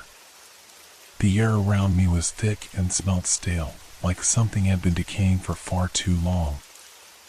I squinted into the darkness, trying to make out anything that could give me a clue of where I was. The room I found myself in was small, the walls were cracked and stained, and the floor seemed to pulse with an eerie rhythm, almost like it was breathing. The darkness was alive, shifting, moving around me, whispering words I couldn't understand. The shadows seemed to stretch and bend unnaturally, forming shapes I could almost make out, human forms, twisted and grotesque, moving just beyond my reach. I shuddered, trying to push the terrifying thought from my mind. I needed to focus. I stood, my knees trembling, and took a slow step forward, my feet echoing in the silence. The air seemed to grow heavier the further I walked, the whispers intensifying, swirling around me like a storm. It felt as though I was being watched, not just by one, but by countless eyes. The hairs on the back of my neck stood on end. Suddenly, a sharp sound pierced the silence, footsteps. Slow and deliberate. My heart skipped a beat. I wasn't alone. I turned around, but saw nothing. Only the oppressive darkness, stretching endlessly. The footsteps grew louder, closer. I held my breath, waiting for the inevitable. The fear that had been gnawing at me surged in full force. Something was here. Something I couldn't see, but could feel. Then, from the corner of my vision, I saw it. A shape, no, not a shape, a presence. It stood just at the edge of the room, shrouded in darkness, its form barely perceptible but unmistakably there. I could feel its eyes on me, burning into me, but its face remained hidden. The space around it seemed to warp, rippling like a disturbed pool of water. "You shouldn't be here," the voice whispered, again coming from everywhere and nowhere at once. It was cold, distant, but full of a palpable threat. I froze, every muscle in my body seizing with fear. My instincts screamed at me to run, to get away, but my legs wouldn't move. I was rooted to the spot. The figure stepped closer, its movement almost graceful, like it was floating. The air around it grew even colder, and I could see my breath hanging in the air in front of me. "Why are you doing this to me?" I managed to choke out, my voice strained and weak. "What do you want?" It stopped in front of me, close enough that I could almost feel the cold radiating off it. The whispers grew louder, a cacophony of voices swirling around me. I could hardly think over the noise, but I couldn't take my eyes off the figure. It was as if I was in a trance, unable to look away. "It's not what you think," the figure said, its voice low and almost gentle. "You've already been here." I blinked, trying to comprehend its words.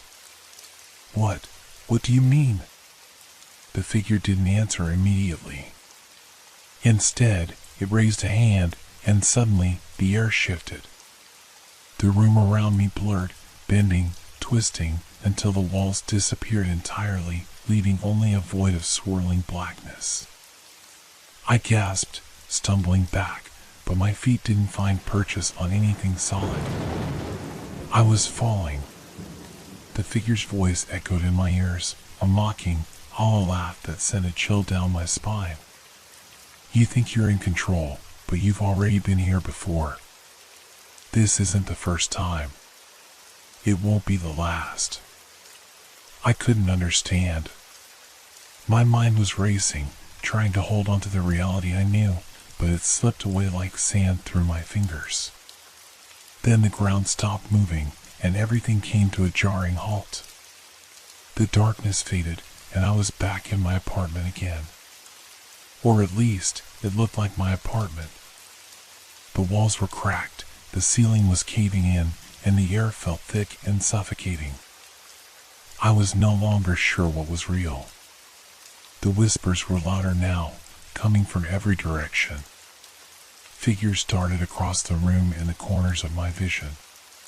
Shadows that were too sharp, too real to be mere tricks of the light. I turned, trying to make sense of it all, when I saw the door again. It was open, the hallway beyond pitch black. And then I heard it. A sound. A soft scraping noise, coming from behind the door. I moved toward it, despite every fiber of my being screaming to turn away. The scraping grew louder, closer. I reached for the doorknob, my hand trembling as I touched it. The coldness of the metal sent a jolt of panic through me, but I couldn't stop myself. I opened the door. What I saw beyond it was worse than anything I could have imagined. A long, narrow hallway stretched out before me, but it wasn't the hallway of my apartment building. The walls were covered in dark, moving shapes, like tendrils of smoke or shadow that reached out as if to grab me. The floor was wet, slick with something thick and black that glistened in the dim light. I could hear faint whispers coming from somewhere ahead, but they sounded like they were calling me. I stepped forward, unable to stop myself, even though every instinct screamed for me to turn back. The scraping sound came again, louder, closer. It was right behind me. And then I heard something worse. A voice. It was familiar, but I couldn't place it. It was soft, almost comforting. "You're not alone." I froze. The voice, so familiar yet foreign, felt like it was coming from inside my own head. The air grew colder, the whispers louder, their meaning becoming clearer. It was as though they were all speaking in unison, their words melding into one terrible truth. "You've always been here," the voice continued. It was unmistakable now. "This is your place. You just don't remember." I turned slowly, dread filling every inch of me. The hallway stretched endlessly behind me, its edges obscured by a fog-like mist that clung to the air, making it hard to see more than a few feet ahead. The floor beneath me was slick with that same viscous black substance, and the walls around me seemed to pulse, like they were alive. But what caught my attention was the shadow. At first, I thought it was another trick of the light, another warped shape in my peripheral vision. But no! It moved in the darkness, not in the way shadows should. It slithered, like a living thing, following me down the hall. And every time I looked away, it seemed to draw closer.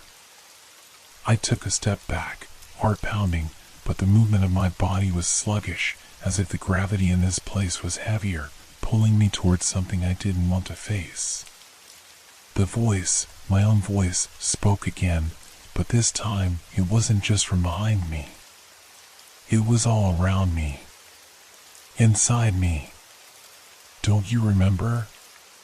The door, the hallway, it's all part of you."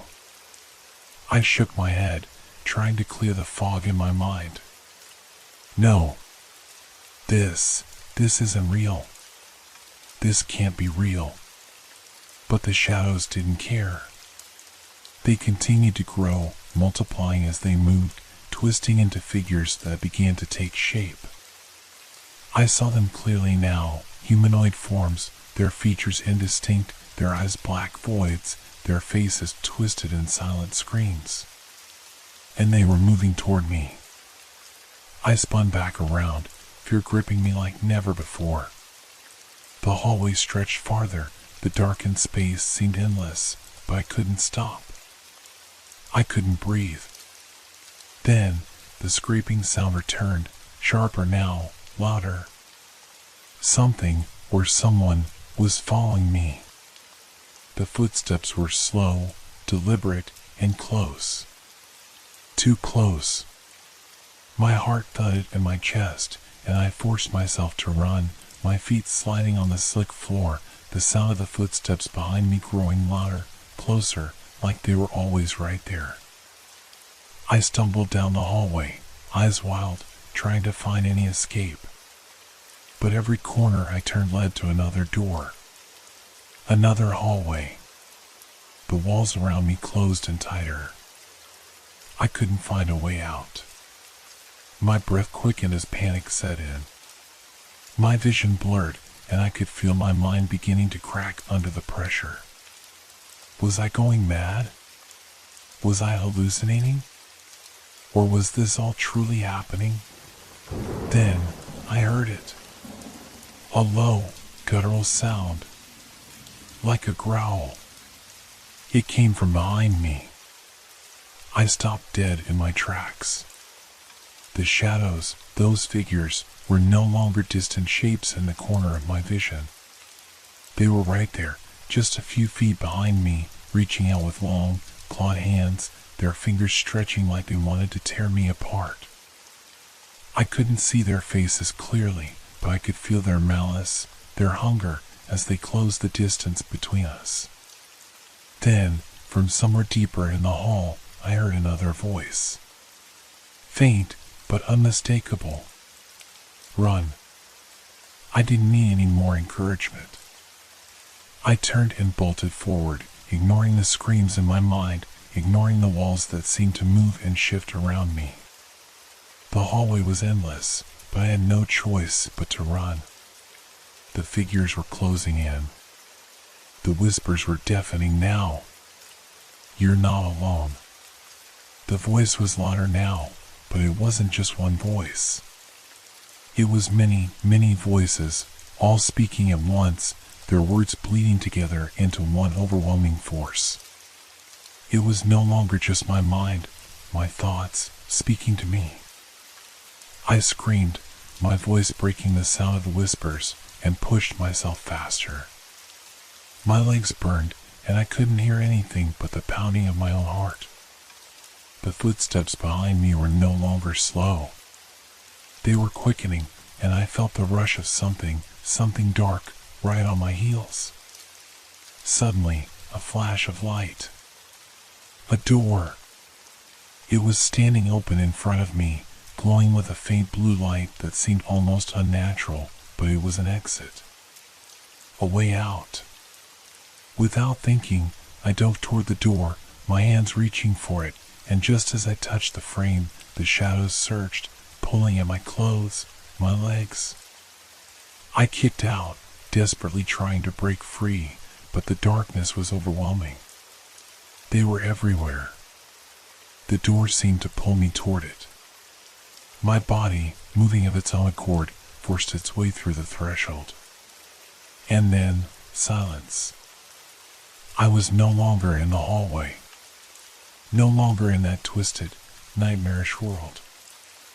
I was standing in the middle of my apartment, breathing heavily, trembling. The room was still, the sounds of the world outside filtering through the walls. The normal hum of the city, the distant chatter from the neighbors. I had made it. I was back. But even as I stood there, relief flooding my body, I knew something was wrong. Something was off. The door behind me, where the darkness had closed in, was still open.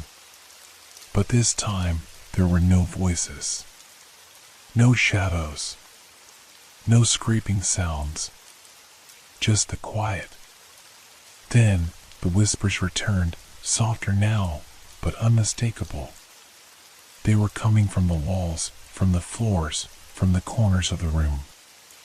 The shadows hadn't left. They had just changed.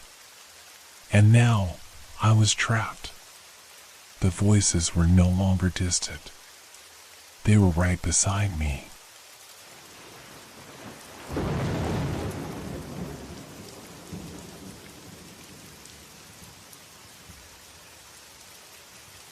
This has been a long, dark journey through the night with Whisper Crowley. Thank you for staying with us until the end. Leave a like if these stories made you look at the darkness a little differently, and share in the comments what you enjoyed most or what gave you chills. Make sure to subscribe so you don't miss our next Sinister Whispers. Until we meet again in the world of shadows.